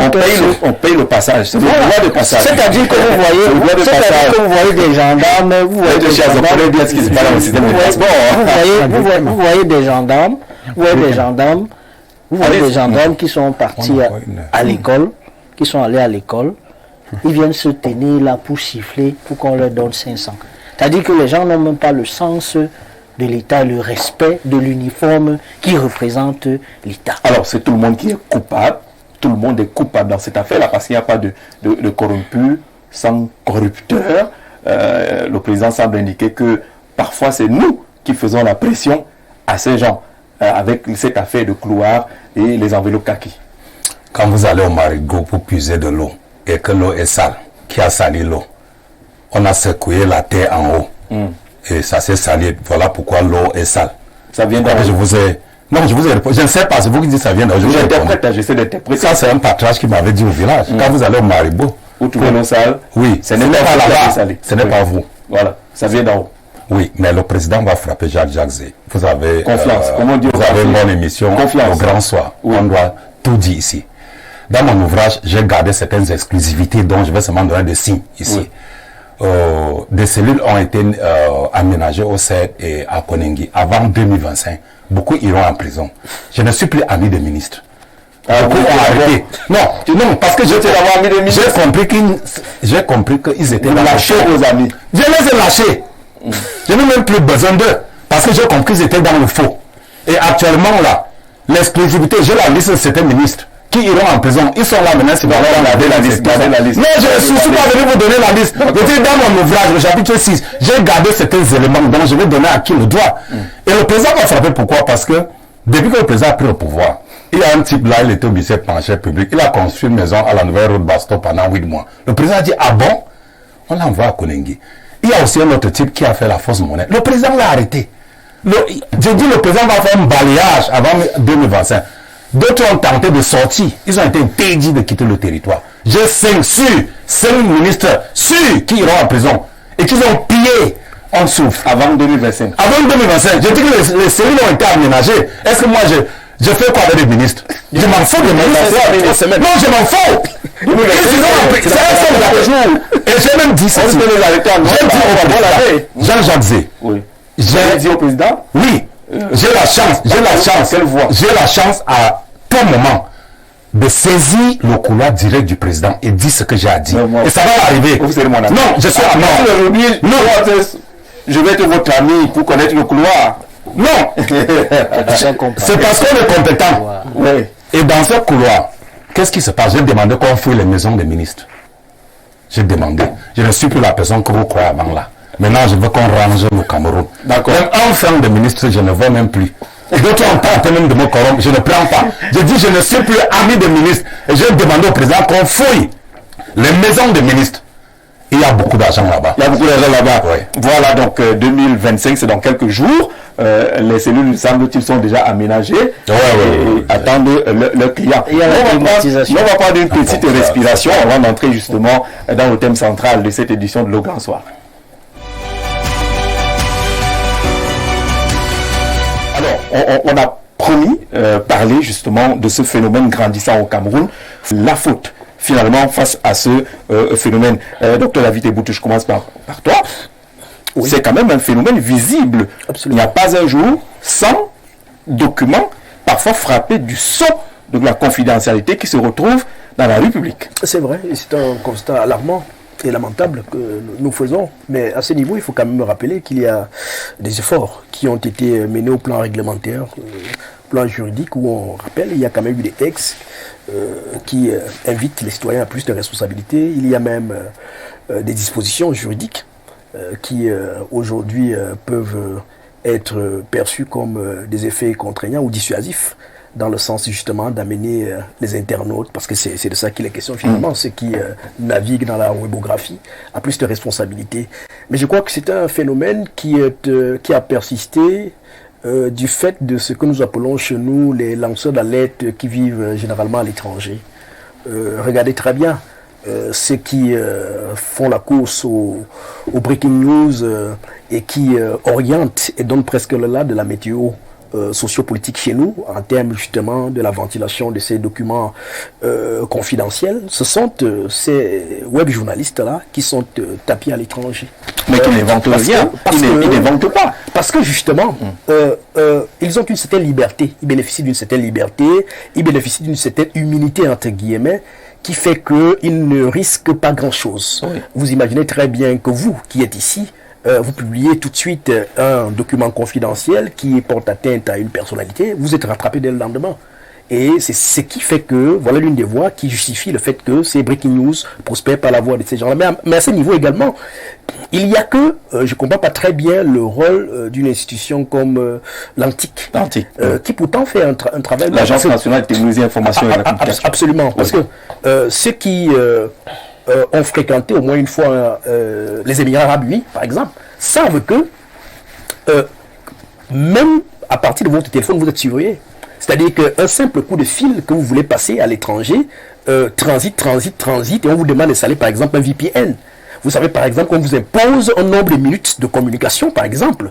Vous savez par exemple qu'un document qu'on vous envoie et où il y a un certain nombre de mots qui reviennent, terrorisme, agression, des choses comme ça. Ça attire l'attention et c'est bloqué. Oui. Donc, est-ce que c'est si difficile, par exemple, d'adopter de telles approches chez nous pour commencer justement à prévenir et annihiler justement ce genre de phénomène qui devient quand même alarmant. Et ce qui est sûr, c'est que malheureusement, si ce phénomène persiste quelque part, c'est parce qu'il fait aussi l'intérêt de quelques personnes. Parce que on imagine qu'il y en a. On imagine qu'il y en a qui... c'est là où je voudrais embrayer. Posons-nous bien la question de savoir d'où viennent ces documents et comment ces documents se retrouvent-ils entre les mains de ces lanceurs d'alerte-là. C'est parce que ces documents viennent de quelque part et parfois même au cœur de là où ils ont été constitués. Et s'ils ont fuité, c'est parce qu'ils visent un objectif.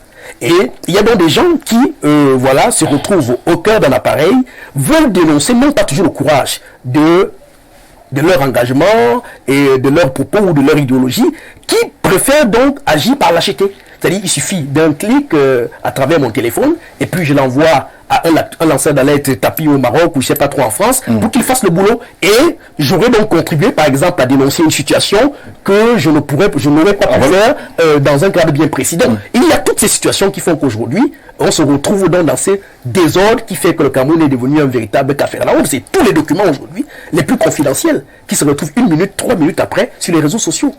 Maître Chiazok, vous êtes un leader politique, vous observez ce qui se passe au Cameroun, où plus rien n'est confidentiel, tout se retrouve sur les réseaux sociaux, tout le monde, parfois avant le destinataire du document, un document signé à la présidence de la République, destiné par exemple au service du Premier ministre, arrive dans les réseaux sociaux avant même d'arriver dans les services du Premier ministre. Ça devient une république, c'est un danger finalement. Monsieur Jean-Jacques Zé, l'État est comme la petite famille nucléaire. Le président de la République, c'est le père. Le chef du gouvernement, c'est la mère. Les enfants constituent le peuple. Si vous arrivez sur ma cour et que vous voyez les enfants, les chaussures des enfants traîner leurs habits, ça veut dire qu'il y a un problème. Ça, il faut le reconnaître de manière péremptoire. Parce que le président de la République, qui est le chef de famille, le père, prend la peine de se rassurer que, avant que les enfants aillent dormir, ils ont enlevé tout ce qu'ils ont laissé dehors. Et lorsque le chef de famille, le président de la République n'est pas là, qui est le père, la mère joue ce rôle. Et même quand la mère n'est pas là, le fils aîné joue ce rôle. Le fils aîné ici peut renvoyer au Premier ministre, peut renvoyer au secrétaire général des services de la présidence de la République.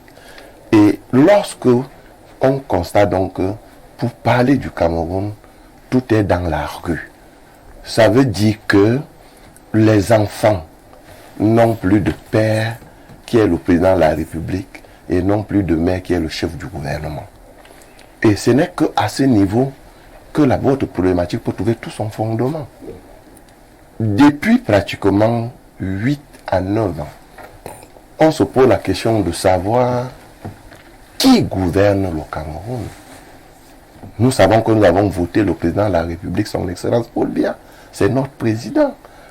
Mais vous verrez que, à tort ou à raison, il se dit que tel ministre est venu par tel couloir, tel est venu par tel couloir.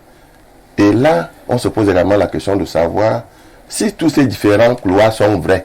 On rend donc compte à qui? Depuis pratiquement 6 à 7 ans également, le gouvernement a perdu la notion d'équipe. Elle a perdu la notion d'équipe.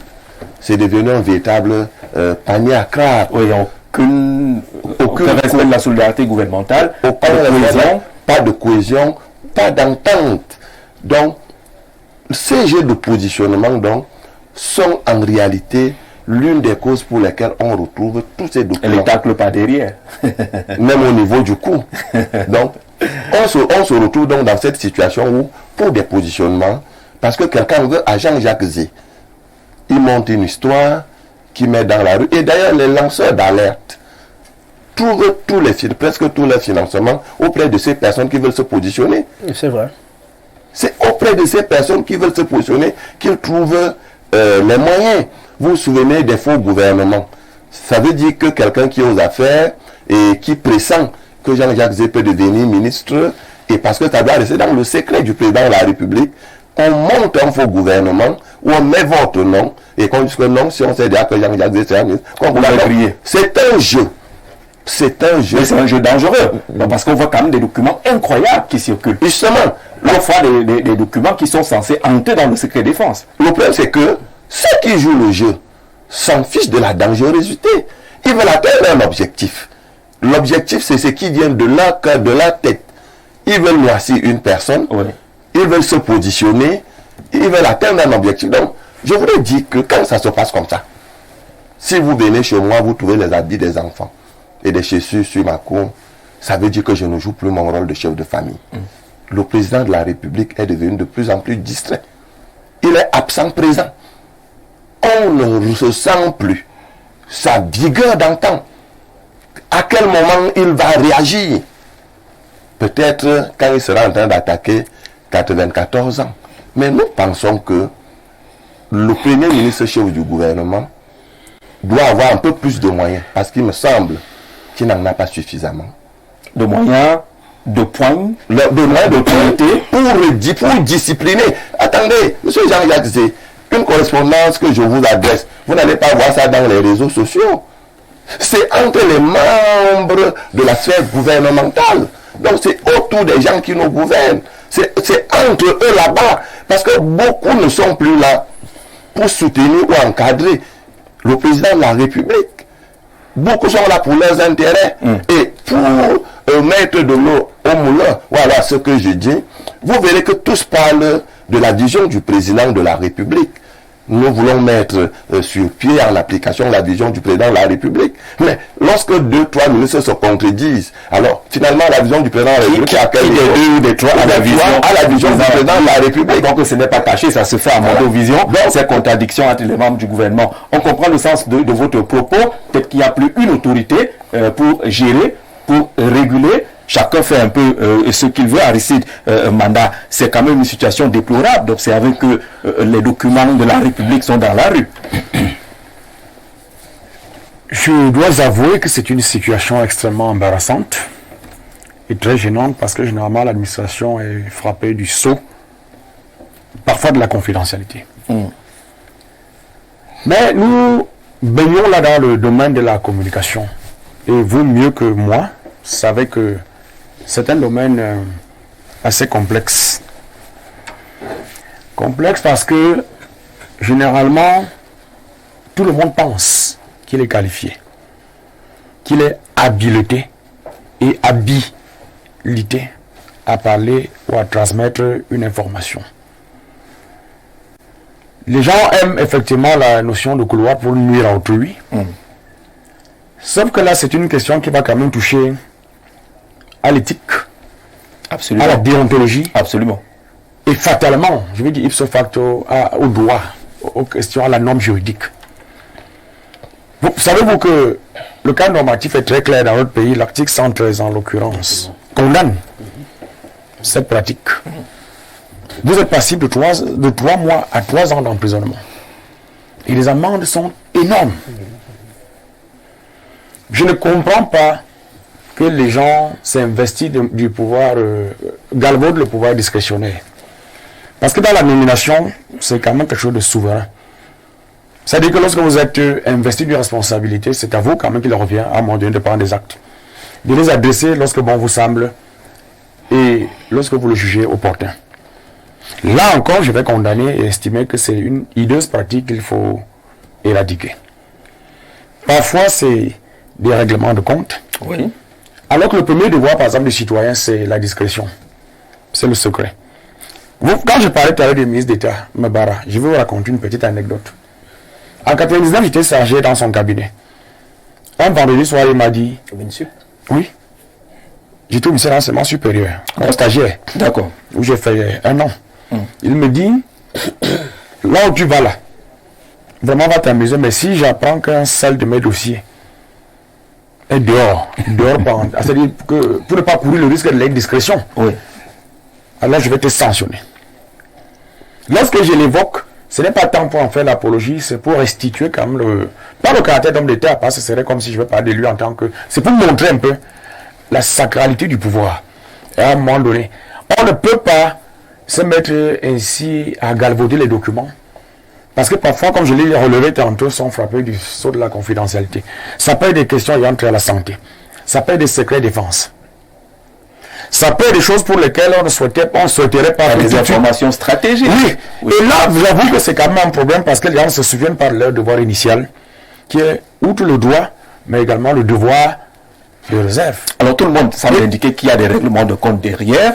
Il y a le jeu de positionnement, ou une tradition camerounaise où on te pousse à la faute. D'autres interrogent quand même l'éthique, vous avez évoqué l'éthique, et donc la formation des agents publics aujourd'hui. Parfois, c'est une question d'intérêt. Je ne pense pas que globalement, les fonctionnaires, tout comme les autres corps de métier, soient mal formés. Nous n'avons pas un problème de formation dans notre pays en tant que tel. À l'école normale, à l'ENAM et même nos médecins, la première année que lorsqu'ils s'expatrient, ils font des émules. Nous avons tous, à travers le monde, nous voyons ce que valent nos ressources humaines. Je ne vais pas remettre en question la qualité de nos enseignements, leur contenu, les modules. C'est l'intérêt, c'est les modèles qui sont différents. L'enrichissement illicite, les règlements de compte, les gens qui veulent alimenter les réseaux et qui estiment, par exemple, comme quelqu'un l'a relevé tantôt, que, par exemple, le président Biya n'aime pas l'indiscrétion et en suscitant, entre guillemets, un remaniement, les personnes pressenties peuvent être balayées. C'est vraiment très malheureux parce que ça ne correspond pas à la cité exemplaire, par exemple, que décrit Platon. Vous savez que dans la Grèce antique, tout le monde était investi d'une mission particulière. Les gouvernants, les militaires, le peuple. Le fait procéder, par exemple, d'une information qui est mise par celui qui n'a pas la qualité. Alors, je voudrais dire à mes compatriotes qu'il est bon qu'ils gardent constant à l'esprit, à la suite de Montesquieu, que la liberté est encadrée. Et que là où elle s'arrête, ou inversement, alors commence celle de l'autre. Qu'il y a un cadre normatif et que tout le monde dans une société ne peut se comporter suivant son bon vouloir. Pour conclure, la notion de fake news est si dramatique à notre pays qu'elle peut engendrer des situations délicates. Il y en a qui nous ont dit il y a 2 mois que le patron était décédé. Savez-vous que pour ceux qui, comme moi, lui sont attachés, il y en a qui ont fait des AVC. Je voudrais saluer notre armée qui, profitant de cet instant, aurait pu se livrer à des exactions. Vous comprenez pourquoi tout à l'heure, soit par notre problème de gendarmerie, je leur ai rendu hommage. C'est quelque chose de terrible. C'est quelqu'un de passe dans sa chambre parce qu'il jouit d'une certaine liberté, entre guillemets, pour n'importe quelle éducation, pour n'importe quoi. Et ça fait le tour du monde. Il se pose vers le problème de l'accès à Internet parce que si on barricade trop, on sera tensé dans notre pays. Mais il faut quand même avoir des outils de vigilance. Non, on a cité tout à l'heure l'ordonnance. Il y a quand même il y a des régulateurs. Vous avez par exemple vu que lorsque vous mais est-ce que c'est des régulateurs efficaces? Il n'y a pas un jour. Non, c'est ce que je voudrais surtout dire. Nous devons insister sur la sensibilisation. Et se souvenir que l'outil informatique n'a pas été créé pour nuire à l'autre, qu'il faut en tirer une plus-value. Qu'est-ce qu'il y a de substantiel? Qu'est-ce qui peut faire en sorte qu'au travers de l'outil informatique, j'avance et que je fasse progresser? Vous comprenez? C'est extrêmement important parce que quelqu'un est capable de ruiner ta notoriété. Quelqu'un, au travers d'une fausse information, est capable de détruire tout un secteur et de mettre en mal toute la République. Donc revenons donc à cette République exemplaire que le président Biya appelle de tous ses voeux. Justement, je vais rebondir sur la République exemplaire. Le président national les appelés du service civique. Vous savez que c'est des actes inciviques. Ce qui se passe aujourd'hui, vous travaillez dans un service, vous prenez le document qui se passe par vous, vous le filmez, vous balancez sur les réseaux sociaux, d'autres le font pour avoir de l'argent, d'autres le font pour nuire. On est quand même bien loin de la République exemplaire. Nous en sommes très éloignés, manifestement. Nous en sommes très éloignés parce que les mentalités sont ainsi. Et permettez-moi de rappeler que l'outil moderne de communication que sont les réseaux sociaux, Internet et autres, la manière que cela est appréhendé dans notre pays est certainement galvaudé, pour reprendre le propos direct de M. Manda, parce que d'abord tout est tropicalisé en Afrique et davantage au Cameroun. C'est-à-dire que vous voyez que c'est un haut lieu d'incivisme, d'impudicité, de comportement rétrograde et autres. C'est-à-dire qu'il y a une carence de sensibilisation, davantage d'éducation à l'utilisation responsable de cet instrument, de ce que le chef de l'État appelait les autoroutes de la communication. Et quand vous voyez dans nos autoroutes, vous voyez comment les gens se comportent, vous voyez que les gens vont faire le sport à l'autoroute, ils marchent là, ils stationnent, certains vont tourner à l'autoroute et tout. C'est un problème d'incivisme. C'est un problème d'incivisme et l'État doit pouvoir réguler ce secteur avec beaucoup plus de rigueur. Parce que le chef de l'État, je parle de l'institution, nous indiquait dans son leitmotiv inaugural rigueur et moralisation. Alors, c'est parce qu'il y a absence de rigueur dans le traitement des affaires publiques. Il y a un peu de laisser-aller, d'impunité. Dans le traitement des affaires publiques que nous voyons cela. On a des gens souvent dit ici qui sont des fonctionnaires. Quelqu'un dit je suis fonctionnaire, ça veut dire quoi? C'est très ronflant. Il faut que les gens sachent que le fonctionnaire est un serviteur de l'État. L'État lui-même qui nous constitue, nous tous. Parce qu'on a l'habitude de confondre l'ordre politique, gouvernant, à l'État. C'est vrai que c'est l'expression visible de l'État, mais l'État, c'est nous tous là. Et maintenant, quand on est au service donc de l'État au travers de l'administration, il y a le principe de la confidentialité, il y a le principe du secret défense, là, que les uns les autres, dans les pratiques administratives, doivent respecter du point de vue donc, de la déontologie. Mais nous constatons que, au-delà de ces insuffisances, parce que là, on peut interroger même le recrutement de ces agents. Est-ce qu'ils sont suffisamment sensibilisés sur ce que c'est que le service public, sur ce que c'est qu'être fonctionnaire? Parce que certains viennent viennent là parce qu'ils ont été parachutés par le réseau, le couloir, comme M. Chowat indiquait qu'il a des grands couloirs. Certains peuvent donc arriver. Il y en a d'autres quand même qui y en a qui ne sont pas préparés. Si vous faites le tour de tous les cabinets des ministres aujourd'hui, vous verrez qu'il y a du tout venant, qui sont de la famille, qui sont des amis, qui fabriquent les chaises, les tables du bureau, ils sont au couloir, ils ne sont pas préparés à vivre à cet endroit, à cet endroit. Je suis en train de le préciser ici, c'est-à-dire l'entrée dans la fonction publique. Est-ce que cela se fait avec la rigueur qu'il devrait avoir? Parce que on vient quand même gérer les affaires publiques. C'est-à-dire qu'il faut avoir la finesse, il faut comprendre ce que nous faisons. C'est pas un lieu où on vient se balader. Vous voyez qu'aujourd'hui, les réseaux sociaux, on a le téléphone, on filme tout. Et les gens sont dans cette logique qui peuvent donc tout filmer et balancer au-delà des règlements de compte, parce qu'il faut qu'on reste constant dans cela d'un point de vue sociologique quand on étudie l'affaire. C'est-à-dire que les gens ont donc patrimonialisé cette affaire, ils ont instrumentalisé ça dans la perspective comment dire, de tropicaliser, d'atteindre dans les objectifs politiques. C'est-à-dire que quand on voit qu'il faut faire tomber quelqu'un, on crée une affaire comme ça, ils ont leur relais, les lanceurs d'alerte qui font le travail d'amplification. Ce que nous demandons aux uns aux autres, du moins nous rappelons aux uns aux autres, c'est de ne pas oublier la rigueur.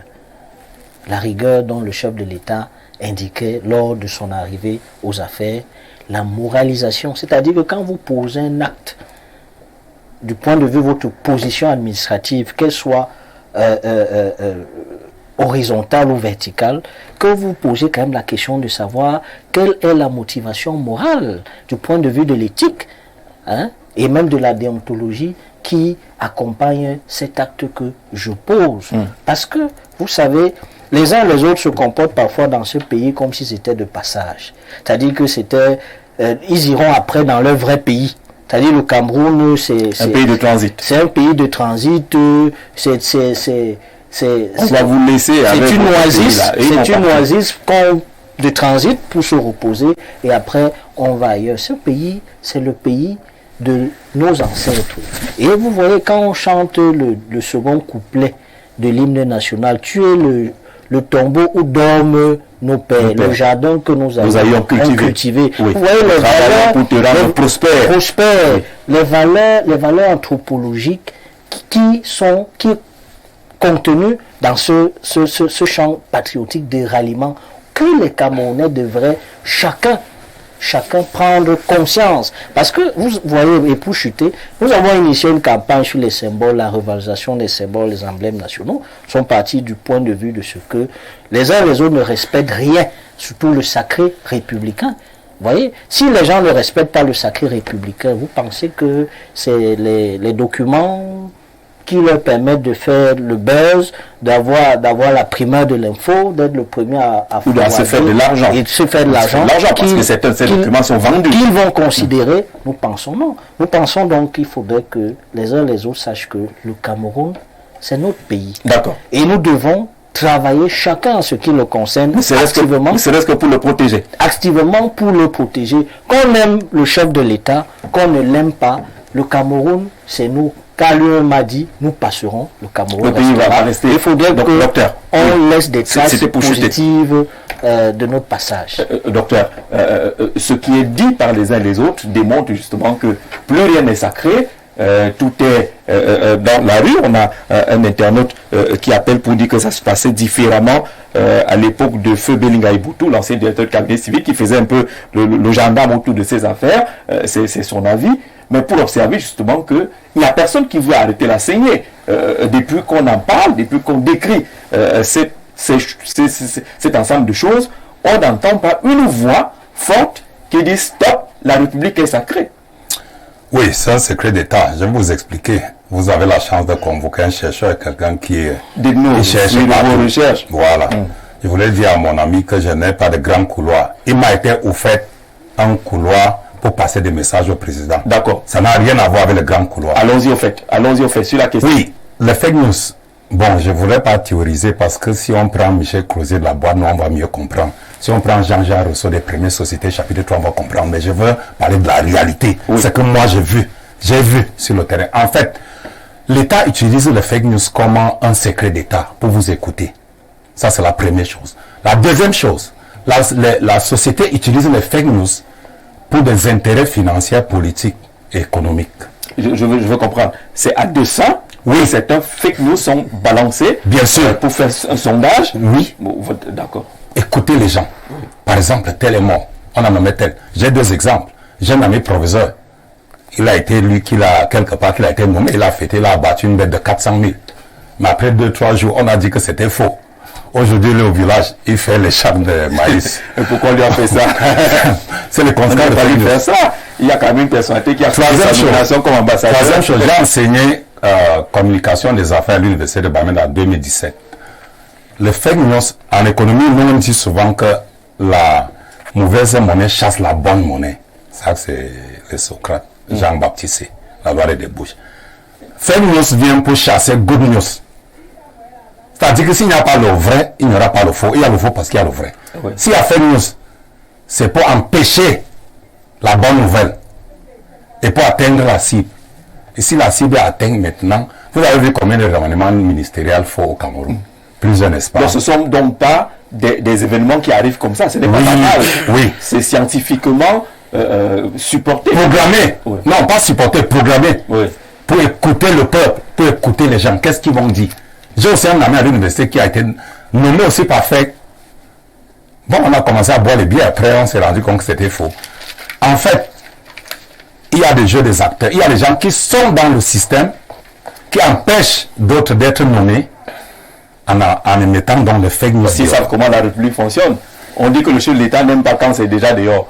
Si c'était même ce qu'il a ceux qui envoient même, ils recrutent les blogueurs, les influenceurs, les journalistes, tous ceux qui peuvent influencer le public, ils recrutent, ils les donnent des miettes après. Balance-moi telle information. Je vais voir comment elle va dire. Bon, dans leur département, ils disent qu'ils n'ont pas de ministre. Nous, on a quoi? Bon, essayez de voir. On a dit qu'on va le nommer. Sabotez-le et on doit les mettre. Nous tous là, nous devons participer à combattre les fake news. Mais malheureusement, comme on est pauvre. Puisque c'est pensé, même si on a l'argent, on fait comment? C'est pensé. Non, je vous ai dit que oui. Non, ne fais pas dire que j'ai dit que c'est des secrets d'État. Je ne vais pas dévoiler ici. C'est des mécanismes d'écoute de la population pour voir comment vous allez agir. Ça, c'est pour les fake news. Maintenant, pour les documents administratifs, mais qui se retrouvent dans la rue, alors qu'ils ne devraient pas s'y retrouver. Deuxième dimension, c'est pour des intérêts. Je prends par exemple, je suis dans un secrétariat. Je ne voudrais pas dire secrétariat général président parce que je ne sais pas. Comment on fait pour arriver là-bas? D'ailleurs, même que dans mon village, personne n'y est. Je prends une information. Si je suis au secrétariat général, je me rends compte que le président du parti, il a lié au RDPC, qui sera nommé ministre, par exemple. Je prends des exemples. Je ne vais pas dire que vous serez allié. Le soir, il dit amen. Qu'est-ce que je vais faire? Je vais essayer de contacter des amis, peut-être d'enfance ou camarades, qui ont des pages officielles sur Facebook et beaucoup suivi. Maintenant, j'envoie l'information. En envoyant l'information, c'est parce que je sais qu'il y a quelqu'un qui devait être là. Mais on a remplacé par quelqu'un qui est d'une autre communauté. Qu'est-ce qu'il faut faire? Il faut que les blogueurs relaient cette information. Large diffusion. Pour qu'on dise que c'est fait. Le président public lui-même veut signer à dire que bon, je ne peux pas nommer quelqu'un comme on dit déjà qu'il est nommé. Qu'est-ce qu'on fait? Celui donc qui voudrait positionner sa personne va envoyer donc le nom et on va écrire. C'est ça c'est pour les documents administratifs. Entre les réseaux qui s'affrontent sur un sujet, ou bien sur peut-être sur des gains économiques, ou bien au pouvoir, un réseau veut saboter l'autre, il passe par des fake news. Donc voilà. Mais dans le fond, c'est une république des batailles. Si ça se retrouve dans la rue, il y a ces mécanismes piégeux où chacun veut noyer l'autre, les guerres de clans, ainsi de suite, qui montent tous ces éléments-là, finalement, qui construisent cette république des petites guerres où il n'y a aucune cohésion, il n'y a aucune solidarité. Non, je suis d'accord quand Là, on affirme, je crois qu'on est presque tous d'accord sur ce coup, qu'en réalité, les fake news poursuivent un objectif bien arrêté, bien spécifique. L'auteur, celui qui s'engage à verser dans le fake news, c'est parce qu'il escompte un résultat bien précis. Effectivement, on l'a vu. Depuis quelque temps, des faux remaniements qui arrivent, je connais quelques amis qui se sont retrouvés dans ces fausses listes-là et que j'ai revus plus tard. Et certains m'ont confié que c'était même intéressant de se retrouver dans ces listes essais. Là, parce que ça pourrait attirer l'attention. Oui, c'est des stratégies. Parce que ça pourrait attirer l'attention de qui de droit, qui pourrait se dire, ah, pourquoi tel se retrouve là? Peut-être qu'il a un curriculum qui pourrait justement attirer mon attention. C'est déjà une victoire. C'est une stratégie, c'est une victoire que de se retrouver là. Et il y a également des gains, effectivement, derrière. Des gains qui visent soit à positionner certains, ou alors à déconstruire parfois d'autres pour des prébendes qu'on poursuit ou pour des postes, des fonctions qu'on cible. Mais malheureusement, par principe, c'est difficile qu'un État s'érige dans ce type de fonctionnement, parce que c'est pas, quelqu'un parlait de la cité exemplaire tout à l'heure, c'est pas ce que nous rêvons. Il y a des modèles, il y a des codes de réussite. Un pays fonctionne sur la base des principes, des codes qui sont des itinéraires pour arriver justement à un certain niveau. Et quand on est obligé de mobiliser des fake news, des lanceurs d'alerte pour positionner une telle information, je crois qu'en ce moment on est en train de dévier la trajectoire, parce que cela laisse des taches d'huile. On voit très bien qu'aujourd'hui tout le monde dévie pour atteindre un objectif. Vous ne pouvez pas imaginer, moi j'ai eu une page très suivie, d'ailleurs, j'ai fait l'objet de blocage d'une page qui était à près d'1 million d'abonnés, très suivie parce que je faisais des annonces, des choses comme ça. C'est d'ailleurs, beaucoup ne le savent peut-être pas, c'est d'ailleurs mon petit frère qui est doctorant qui gère cette page-là et tout. Et donc, parfois, quand il m'en rend compte, il me dit que tu ne peux pas imaginer le nombre de personnalités parfois qui me contactent pour me balancer une telle information, mais qui après retenue et après vérification plus tard, on se rend compte que c'est de la manipulation. Donc, parfois, c'est des gens qui créent des comptes spontanés, des comptes momentanés, pour vous contacter, vous balancer un document, un vrai faux, qui vous incite tout de suite à publier, parce que vous êtes par exemple à la recherche du breaking news ou je sais pas trop quoi, et tout de suite, lui, ça fait son intérêt, parce qu'il est le premier à le partager, ou alors à captiver l'attention, portée par l'information qu'il vient de vous envoyer, et la suite, c'est que même si elle démentit, elle aura déjà au moins atteint la cible. Donc, voyez-vous, il y a effectivement, c'est une question d'intérêt qui sous-tend cette histoire de fake news. Mais maintenant, dans le fond, je ne crois pas que on devrait continuer à essayer de justifier ou alors de comprendre simplement ce phénomène. Il faudrait le combattre. Je crois, il faudrait le combattre. Et le combattre signifie mobiliser tous les moyens institutionnels qu'on a aujourd'hui. Et je reviens sur l'antique. Moi, l'antique a des moyens exceptionnels. Est-ce que vous savez, mon cher Jean-Jacques Zé, qu'il y a des gens qui sont condamnés dans nos tribunaux sur la base d'une capture d'écran WhatsApp? Oui, bien sûr. Vous le savez, au moins. C'est-à-dire que, voilà, je vous ai partagé une confidence et vous avez simplement fait une capture, vous l'avez envoyé à un ami et qui s'est senti choqué par cette information-là. Et sur cette base-là, vous êtes condamné. C'est-à-dire qu'on la présente comme preuve à charge au tribunal et vous êtes condamné. Ce qui veut dire qu'on peut, à partir de l'antique, intercepter les voies de mobilisation des informations, la fluidité des informations, ou alors des documentations qui circulent dans des voies numériques pour justement dissuader des personnes aujourd'hui qui se plaisent dans la circulation et la manipulation, la manœuvre d'un certain type d'informations pour les faits inavoués. Si effectivement la justice s'y met en collaboration très étroite avec une structure comme l'antique, je crois que cela peut réduire ce phénomène de fake news à sa portion congrue. Voilà, il faut combattre ce phénomène, mais la description que Dr Joe Walters fait montre quand même qu'il y a au niveau de la classe dirigeante ceux qui se livrent à un mauvais jeu, peut-être parce qu'ils ont bien compris comment fonctionne le régime, comment fonctionne la méthode BIA, la méthode gouvernante. Est-ce que ce n'est pas parce qu'ils semblent avoir bien compris que le phénomène s'est développé et que le combat devient plus compliqué? Je ne suis pas opposé quant au fait que nous puissions discuter de façon un peu savante sur un des arguments qu'il a essayé d'aborder. Je crois que vous qui êtes quelqu'un d'assez cultivé, vous avez lu comme nous autres le livre de, je crois que c'est un colonel retraité, un Suisse, Jacques Beau, qui parle de gouverner par les fake news. Absolument. Oui. Mais sauf que l'État a investi de ce pouvoir, comment dirais-je, de cette légitimité. L'État, lui, ce n'est pas deux choses liées. Il ne faut pas les assimiler. Sinon, on va entretenir la confusion. Dans le cadre de ces attributions ou des marges de manœuvre qui sont les siens, un État peut procéder, ça c'est de la stratégie, ça on peut le comprendre. Oui. Initier, peut utiliser des fake news entre guillemets. C'est une sorte de... Et je reviens encore sur Platon qui parle de quelque chose de très subtil, comme à l'église, nous convoquons souvent le noble mensonge. Voilà. C'est des choses qu'on ne devrait peut-être pas dire en télé, c'est un peu comme si on cautionnait. Mais puisqu'on discute, c'est scientifique. Oui, on peut aborder cette question et se dire que, mais, comment est-ce qu'on en arrive là? Mais ce n'est pas deux choses liées, monsieur Walters. Non, je n'ai pas Parce dit que, ça. Oui. non, Mais le comment on en arrive là est fondamental.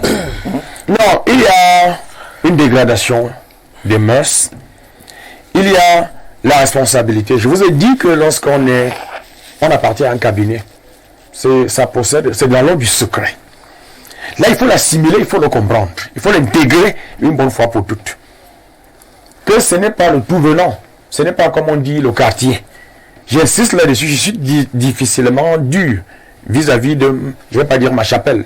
Vous savez que le RDPC, entre guillemets, on estime qu'il est noyé dans le pouvoir que non. Parce qu'il y a bien des RDPCistes qui ne sont pas aux affaires. De la même manière, le pouvoir travaille avec des gens d'autres partis qui ne sont pas du RDPC. Mais il faut établir ces distinguos importants pour dire que quand c'est une question d'un intérêt général, où l'intérêt général se rapporte, nous devons avoir des postures objectives. Je l'ai dit et je confirme, je maintiens qu'il faut revoir, il faut rééduquer ceux qui sont en responsabilité. Vous comprenez? Parce que la question des fake news est si grave que si nous n'y prenons garde, elle risque de détériorer une part significative de notre vivre ensemble, notre vécu. Parce que les gens instrumentalisent les documents administratifs comme si c'était des affaires privées. Ça, c'est assez grave. Ça, je ne peux pas cautionner ça. Voilà. En revanche, il faut relativiser quand même parce que vous savez que le traitement de l'information de nos jours est délicat. Et avant que la communication ne devienne une affaire de journalistes, de professionnels, elle est intrinsèquement liée à la nature humaine, à travers les référents classiques qui sont l'émetteur, le récepteur, le code. Nous dialoguons, nous communiquons, et tout le monde, à un moment donné, pense qu'il a la qualité, comme je l'ai relevé tantôt, pour communiquer. Et que surtout, Internet a fait que, comme dans certains pays en Occident, ça va vite. On utilise le secret, on pense que quand on, par exemple, est pressenti, vous avez par exemple le cas de la France, on voit à peu près qui va être le Premier ministre. Quand on sait que le président Trump va faire ceci, quelqu'un a écrit, et que ce n'est pas le même contexte. Nous vivons avec nos réalités qui sont telles que, en balançant une information, ça peut plus nuire que construire. Il nous faut donc savoir raison garder et de savoir ce qu'il faut dire de ce qu'il ne faut pas dire. Alors, tel que le président a défini un contexte qui semble montrer qu'il n'y a plus de personnes qui orientent, qui sanctionnent. On a suivi les arguments également techniques et scientifiques. Est-ce que les Camerounais sont prêts à prendre le côté scientifique, à vivre ce qui se vit aujourd'hui, à avoir du recul par rapport à tout ce qui se vit aujourd'hui? Quand le président dit qu'il n'y a plus quelqu'un qui frappe ou qui sanctionne, il faut quand même maîtriser l'histoire du Cameroun. Nous sommes partis d'un régime assez totalitaire pour un régime relativement libéral qui laisse faire. Et quand on parle de libéralisme, cela implique la responsabilité. Ça veut dire que on ne doit plus être citoyen enfant, mais un citoyen responsable, sachant que il y a des choses qu'on ne doit pas faire, parce qu'en même temps, il ne faut pas que le père se mette à faire tout. Étant donné que les grands enfants, étant des gens grands, ils pensent qu'ils sont toujours des enfants. Il y a un moment dans la vie, il faut grandir, accompagner le papa, la maman, les parents. Et je pense que c'est cette pédagogie-là que le le chef de l'État a voulu engager les Camerounais, c'est-à-dire que les uns les autres prennent la responsabilité du Cameroun, c'est-à-dire qu'il est le chef de l'État, il définit la politique de la nation, il met sur pied un certain nombre de choses et les autres prennent le relais. Sauf que nous constatons que les Camerounais, mais on regarde tous vers le chef de l'État. Moi, je pense pour ma part... Parce qu'il y a quand même un épisode. Le ministre des Postes et Télécommunications a eu à rendre public un communiqué dans lequel, justement, elle disait, Madame la ministre, qu'on va être de plus en plus vigilant contre les auteurs de la diffusion des fake news et autres. Mais après, on n'entend plus parler. Oui, mais en tant que ministre des Postes et Télécommunications, elle a un pan pour gérer cela. Elle a des appareils tels que l'antique et tout ce qui va dans ce sens-là pour appliquer la discipline, imprimer la discipline juridique, appelé. Surtout que dans le fond, il y a quand même des dispositions juridiques. Dans ce domaine-là. Donc, c'est pour dire que nous devons... L'article 120 du code pénal est sans embâche. Nous devons prendre la pleine mesure de la responsabilité citoyenne de tous et de chacun. Parce que vous avez écrit nouvelle gouvernance, à qui la faute? Les opposants diront que c'est la faute du pouvoir qui a tout lâché, qui ne contrôle plus, qui est fissuré. Voilà, et tout. C'est possible. Mais lorsqu'on pousse la réflexion, la faute est à nous tous. Parce que chacun de nous, dans un État, dans une société, a des droits et des devoirs. C'est-à-dire que quelqu'un a parlé de la Grèce antique, là. Mais quand on était citoyen, c'est parce qu'on participait à quelque chose dans le fonctionnement de la cité. Mais les gens sont des passagers clandestins dans notre cité, le Cameroun. C'est-à-dire qu'ils ne font absolument rien. Ils se plaignent beaucoup, mais ils profitent d'un certain nombre de choses. Alors peut-être que vous êtes d'accord avec ce participant depuis un SAM qui dit qu'il est indispensable, lorsqu'on sait qu'un document ne sera lu que par 3 personnes ou trop, de ne pas savoir d'où provient la fuite. Il dit que ce n'est pas compréhensible qu'on puisse ne pas identifier l'auteur de la fuite. Le Cameroun a des services spéciaux pour cela et je crois qu'il n'y a pas simplement une volonté de sanctionner Henri de Sam. Oui, c'est une possibilité parce que, comme les uns les autres l'ont dit et indiqué ici, vous savez, aujourd'hui, le fake news, c'est quoi? C'est ce qu'on connaît trivialement, la rumeur. C'est la rumeur qui a été déportée aujourd'hui sur les réseaux sociaux. Et d'habitude, quand on voulait taper le ventre, parlons trivialement, on vous fait passer une information pour savoir un peu comment vous pensez. Sauf que ça a toujours existé. Maintenant, c'est le caractère pervers de cela qui n'est pas bien. Parce que ça montre que notre administration n'est pas très organisée. Ça montre que ça donne l'impression que le pouvoir est inexistant. Pourtant, le Cameroun est dirigé et nous savons tous qui dirige le Cameroun jusqu'à présent. C'est le chef de l'État et son gouvernement et les autres institutions de la République qui l'accompagnent à matérialiser justement sa politique pour la bonne marche du pays. Mais nous voulons retenir et inviter les uns les autres à retenir ceci, que la responsabilité de tous et de chacun est appelée lorsque nous sommes dans la République, lorsque nous sommes dans la cité, lorsque nous sommes dans l'État, puisque l'État, c'est nous tous. Alors, tout le monde est coupable, c'est ce qu'on va retenir, Président. Tout le monde est coupable. Personne ne fait rien, tout le monde observe et la rue prend le dessus sur la République. Non, tout le monde ne peut pas être coupable puisque le peuple camerounais a confié sa gestion à un individu, à une personne, le président de la République. Quand ça ne marche pas, c'est d'abord vers lui qu'on se dirige, c'est vers lui là qu'on envoie nos yeux, nos cœurs. Ce que je voulais dire, c'est que il revient de manière régulière. Monsieur Mandala dit régulièrement que la loi prévoit. Alors ce qu'il n'a pas également dit, c'est que pour qu'on applique la loi, il faut qu'on trouve les fauteurs, ceux qui ont violé cette loi. Alors, qu'est-ce que l'État a déjà fait pour retrouver ceux qui ont violé la loi, dont les auteurs des fake news?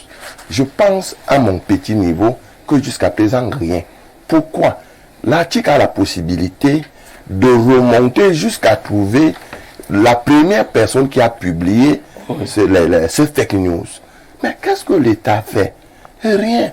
Nous sommes donc dans ce gouvernement qui est dormant, qui ne s'intéresse plus aux affaires publiques, qui se contente de réfléchir sur je serai encore là ou je ne serai plus là, sur qui pourra remplacer le président de la République pour que je ne me retrouve pas au village, sur quelle est la grosseur ou alors l'épaisseur de mon porte-monnaie, alors que lorsque vous êtes nommé par le président de la République, la priorité doit d'abord être le peuple.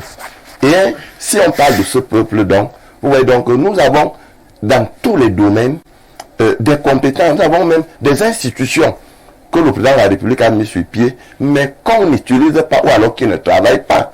Je prends un exemple, moi je fais un fait tout à l'heure pour dénoncer ou alors citer un haut responsable de l'administration sur un fait dont je n'ai pas la preuve. Ça va se retrouver avec transféré plusieurs fois. Oui. Alors, qui peut donc dire au gouvernement que le premier, c'est lui qui a initié, c'est on l'appelle tel, c'est Attic. Qu'est-ce qu'ils ont déjà fait ce travail? Si c'est fait. Je pense que non. Vous croyez que c'est fait? Vous savez que... On traque les gens tous les jours. Non, je ne veux pas t'interrompre, chef. Non, allez-y, il n'y a pas de problème. C'est un échange convivial. On traque systématiquement les gens. J'ai un ministère à l'intérieur duquel je peux faire taire le nom, où on a sanctionné un jeune homme, entre guillemets, à 17h, parce qu'il a été établi. Alors pourquoi qu'il était le premier diffuseur d'une information sensible, à laquelle le public n'avait pas accès immédiatement. Ça, je vous dis que c'est le travail est fait, visible. On n'a pas besoin de pourquoi la peur du gendarme? Pourquoi il n'y a pas d'appel? Non, c'est fait, je voulais le rassurer. Pourquoi est-ce qu'on n'affiche pas pour faire peur aux autres? Non, vous savez. Je vous rassure. Je vous remercie déjà parce que vous venez de m'apprendre quelque chose là qu'on appelle le primo-diffuseur. Primo-diffuseur, merci. Alors, lorsque le peuple donc est ignorant des sanctions prises, vous pensez que le gouvernement joue son rôle? Parce qu'il faudrait que lorsqu'on sanctionne au Cameroun, le tribunal, les décisions de justice sont rendues de manière publique. Parce que ceux qui viennent assister aux audiences doivent avoir peur des décisions qui sont prises, de la vigueur de la loi. Mais lorsque vous sanctionnez quelqu'un dans votre cuisine, aujourd'hui vous venez nous dire qu'il était sanctionné, nous pensons que c'est faux. Je pense vraiment véritablement que ce pays n'a pas encore tout perdu. Mais ce pays gagnerait à changer des hommes. Ça ne sert à rien de changer les hommes qui nous gouvernent. Ça ne sert à rien de trouver que l'opposition demande un peu plus, l'opposition critique un peu plus. Non. L'opposition n'a aucune responsabilité pour le moment. Parce que la gestion du pays, on l'a remis au président de la République. Aucun président de parti de l'opposition a nommé un ministre ou un directeur général et assimilé. Quand ça marche bien, il y a tout un documentaire, tout un film du président de la République qu'on balade à travers le pays. Est-ce qu'on a déjà baladé les réalisations d'un président de l'opposition à travers le pays? Tout ce qui est fait en bien, on impute seulement au président de la République. Pourquoi quand c'est mauvais, vous voulez qu'on émette des réserves pour dire que l'opposition a également une responsabilité? Non, moi je pense que le problème dans ce pays justement, c'est que lorsque les gens n'ont rien à dire, n'ont rien à prouver, ils veulent mélanger les pédales pour que les gens perdent le nom. Non. Nous sommes dans un problème de gouvernance. Il y a des fake news. Combien de Camerounais sont au courant de ce que on a arrêté un seul premier primo-diffuseur et qu'il était soit licencié, soit sanctionné? Il faut peut-être monter les exemples. Je pense qu'il y a des campagnes de communication. Est-ce que justement sur la sensibilisation, elle n'est pas très timide? Est-ce qu'elle n'amène pas les gens à reculer? Quand il faut payer les impôts, vous faites la communication, on le voit bien. Appelez les uns les autres, appelez les impôts, il y a les pancartes, les banderoles, tout est associé dans la communication. Mais pour sensibiliser sur une affaire aussi importante, on ne le voit pas, elle est timide, cette communication. Elle est assurément timide, cela va davantage...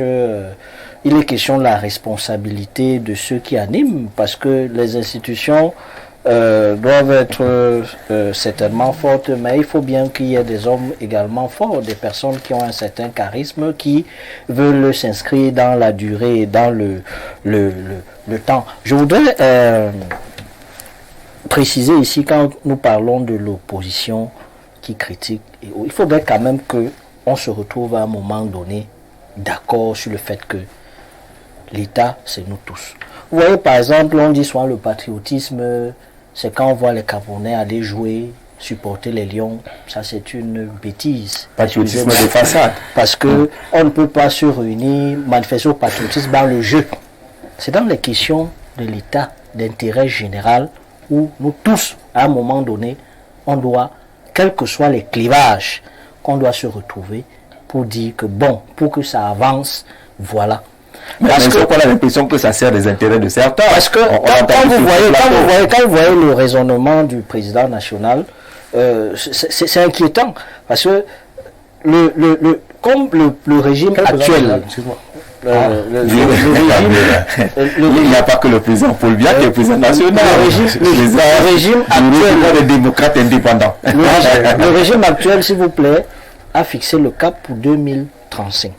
Ça veut dire, par exemple, que si le champion de M. Manda perdait le suffrage universel lors des échéances à venir, certainement, l'opposition va mettre ça à zéro, peut-être nous parler d'horizon 2060 et autres. C'est-à-dire, il faudrait qu'on ait une vision stratégique et structurelle de l'État.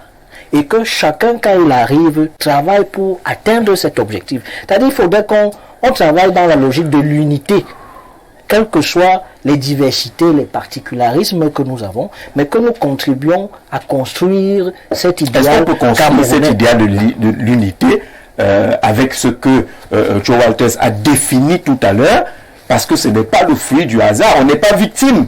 On n'est pas victime dans le fond. Ces faux documents qui circulent, ces documents officiels, ce n'est pas le fruit du hasard, ce n'est pas en allant à la poubelle que ça s'est envolé, que le vent a transporté un document. Les gens l'ont pris, ils l'ont mis à la place publique. Oui, mais ça va toujours exister, il y a toujours eu les brebis galeuses partout. Elles doivent être nombreuses. Elles sont manifestement nombreuses. Et nous sommes tous d'accord qu'il faut les sanctionner. Et il faut même frapper de manière exemplaire pour justement sensibiliser les autres. Nous sommes même d'accord que pour les détournements et tous les autres crimes, que la peine de mort soit réactivée pour justement sensibiliser les autres. Mais en attendant que cela arrive, nous devons être tous responsables. La responsabilité individuelle et collective dans cette affaire-là. Parce que c'est bien facile de dire que non, c'est elle. Et c'est ça le problème. Il y a quand même qui a le pouvoir. Il y a un qui a le pouvoir. Je vous ai dit que parfois, parce que parfois la masse conduit, impose à l'élite de faire un certain nombre de choses. Là. Mes enseignants de droit constitutionnel au niveau 1 nous parlaient de les composantes de l'État. D'accord. Laissez-moi chuter.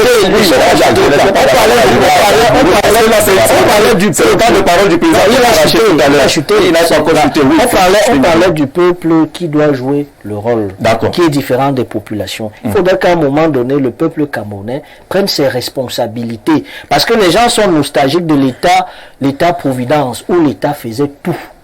Aujourd'hui, ce n'est plus possible. Alors, on a l'État qui semble laisser faire. Et c'est le propos que le président avait mais qui est dans l'État tout à l'heure. Ceux qui sont investis par le pouvoir, qui ont eu mandat, semblent laisser faire, peut-être parce qu'il y a un jeu d'intérêt. Joe Walters l'a dit tout à l'heure. Moi, je pense qu'on ne se comprend pas. Même les enfants de l'école primaire savent que l'État, c'est tout le monde. Ça ne va pas s'apprendre sur un plateau de télévision. Non, c'est un rappel. Tout le monde le sait. Ce que je voudrais dire, et je voudrais prendre un exemple simple. Lorsqu'on fait l'élaboration du budget de la République du Cameroun, on associe quel opposant? Lorsqu'on affecte l'argent pour le développement de ce pays, on associe qui? Il faut, lorsque vous suivez qu'on appelle quelqu'un président national d'un parti politique, ça n'a pas d'école. Mais nous faisons des recherches sur des choses qui ne marchent pas. Là où ça coince.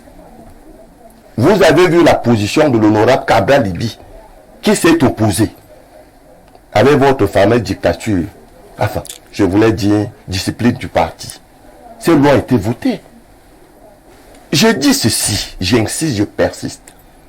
Le film du président de la République, avec les morceaux choisis, montre ce qu'il a fait en bien. On a cité un opposant là qui a fait quelque chose en bien. Nous travaillons tous pour ce pays. Mais ce sont ces partis. Nous travaillons tous pour ce pays. Mais il y a d'abord un responsable. Moi qui vous parle, j'ai des employés que je paye. J'ai des structures où j'encadre des personnes. C'est ma façon de travailler. Mais il ne revient pas au président de parti politique d'arranger une route. Ou de trouver que, au lieu d'envoyer 140 milliards aux collectivités territoriales décentralisées sur 280, on doit envoyer la moitié. Non, d'accord. On a compris très rapidement, très rapidement. Tout le monde est coupable, mais tout le monde n'a pas la solution. Il y a quand même des structures qui sont censées avoir la solution. Non, toutes les structures peuvent avoir la solution. Je vais vous dire, en une minute, oui. Il y a une autorité, bon, un grand homme d'État a eu un problème. Ces informations sont retrouvées sur la place publique à l'étranger chez un journaliste qui diffuse ces informations de fake news chaque jeudi et samedi. Bon, l'autorité, on s'est vu quelque part dans une cérémonie. J'ai pris la peine de l'appeler pour dire c'est elle qui a donné l'information. Parce que moi j'ai des informations sur des autorités de la République, j'ai des informations. Tout le monde peut dénoncer. Non, je lui ai proposé l'espionnage. Il faut espionner tous ses collaborateurs. Je dis que voici tel qui a donné l'information. Donc, si les ministres m'écoutent, qui ne sont plus mes amis désormais, ne m'appelez pas pour demander comment faire. Espionnez vos collaborateurs et ça va cesser. Parce que ce n'est pas magique. Ça vient quand même de quelque chose. Ma solution a marché. Si un document qui sort de la présidence de la République, du secrétariat général, se retrouve dans la rue, est-ce que faire l'enquête est compliqué? Il faut aller à l'école pour ça? Même le secrétariat général, le président de la République doit se méfier. Parce que le président n'est pas en sécurité de fake news parce qu'il est à l'abri. Oui, parce que quand moi je décris une autorité où je lui ai proposé une solution et ça a marché, le président peut le faire. Parce que quand les gens sont autour du président, ils demandent le code de communication. Vous voudrez quoi? Arrêtez pas avec. J'ai dit, j'ai des informations sur toutes les autorités du Cameroun et je sais comment ça marche. Je les avertis. J'ai proposé pour moi marcher dans la structure. J'ai dit l'espionnage, il faut espionner. Je crois qu'ils ont tous les appareils mais ne savent pas utiliser. Alors on est sur les outils, sur les outils de lutte contre ce phénomène, sensibilisation, formation, éthique, déontologie. On a tout entendu ici. On a convoqué le code pénal qui sanctionne justement les auteurs de de ces actes-là. Mais le problème semble être le rythme, la manière, le ton qu'on donne à la lutte. On a quand même l'impression que le ton est quand même assez timide. Oui, peut-être parce qu'il faut d'abord qu'on s'entende, peut-être simplement et trivialement pour nos grands-parents qui nous écoutent évoluer un peu de partout. Quand on parle de fake news, on parle de mensonges. De mensonges. Il s'agit de mensonges. Est-ce que le mensonge est bien? On est d'accord ici que le mensonge n'est pas bien. Et vous vous souvenez, la célèbre citation du grand romancier Jonathan Swift, hein, le mensonge s'envole, le mensonge vole, donc va plus vite, et la vérité le suit en boitant. Ce qui veut dire quoi? Ce qui veut dire que si les fake news ou les mensonges vont plus vite aujourd'hui, c'est parce que c'est instantané. Voilà, on peut facilement débiter une connerie, et ainsi de suite. Mais maintenant, dans un cadre, dans un contexte comme le nôtre, est-ce qu'il y a des moyens juridiques? Est-ce qu'il y a un cadre normatif qui peut permettre de juguler cela? On dit oui. Et c'est là tout le problème. Il y a bien des instruments, mais qui ne sont pas mobilisés à terme pour effectivement endiguer cette situation qui a des conséquences terribles. Quelqu'un a pris l'exemple tout à l'heure, et je ne sors pas là, qui nous a tous meurtris justement.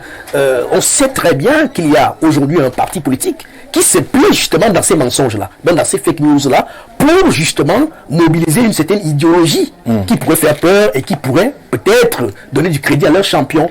Vous avez suivi l'actualité, je ne veux pas revenir là-dessus, avec la prétendue fausse mort du président de la République, qui nous a choqués.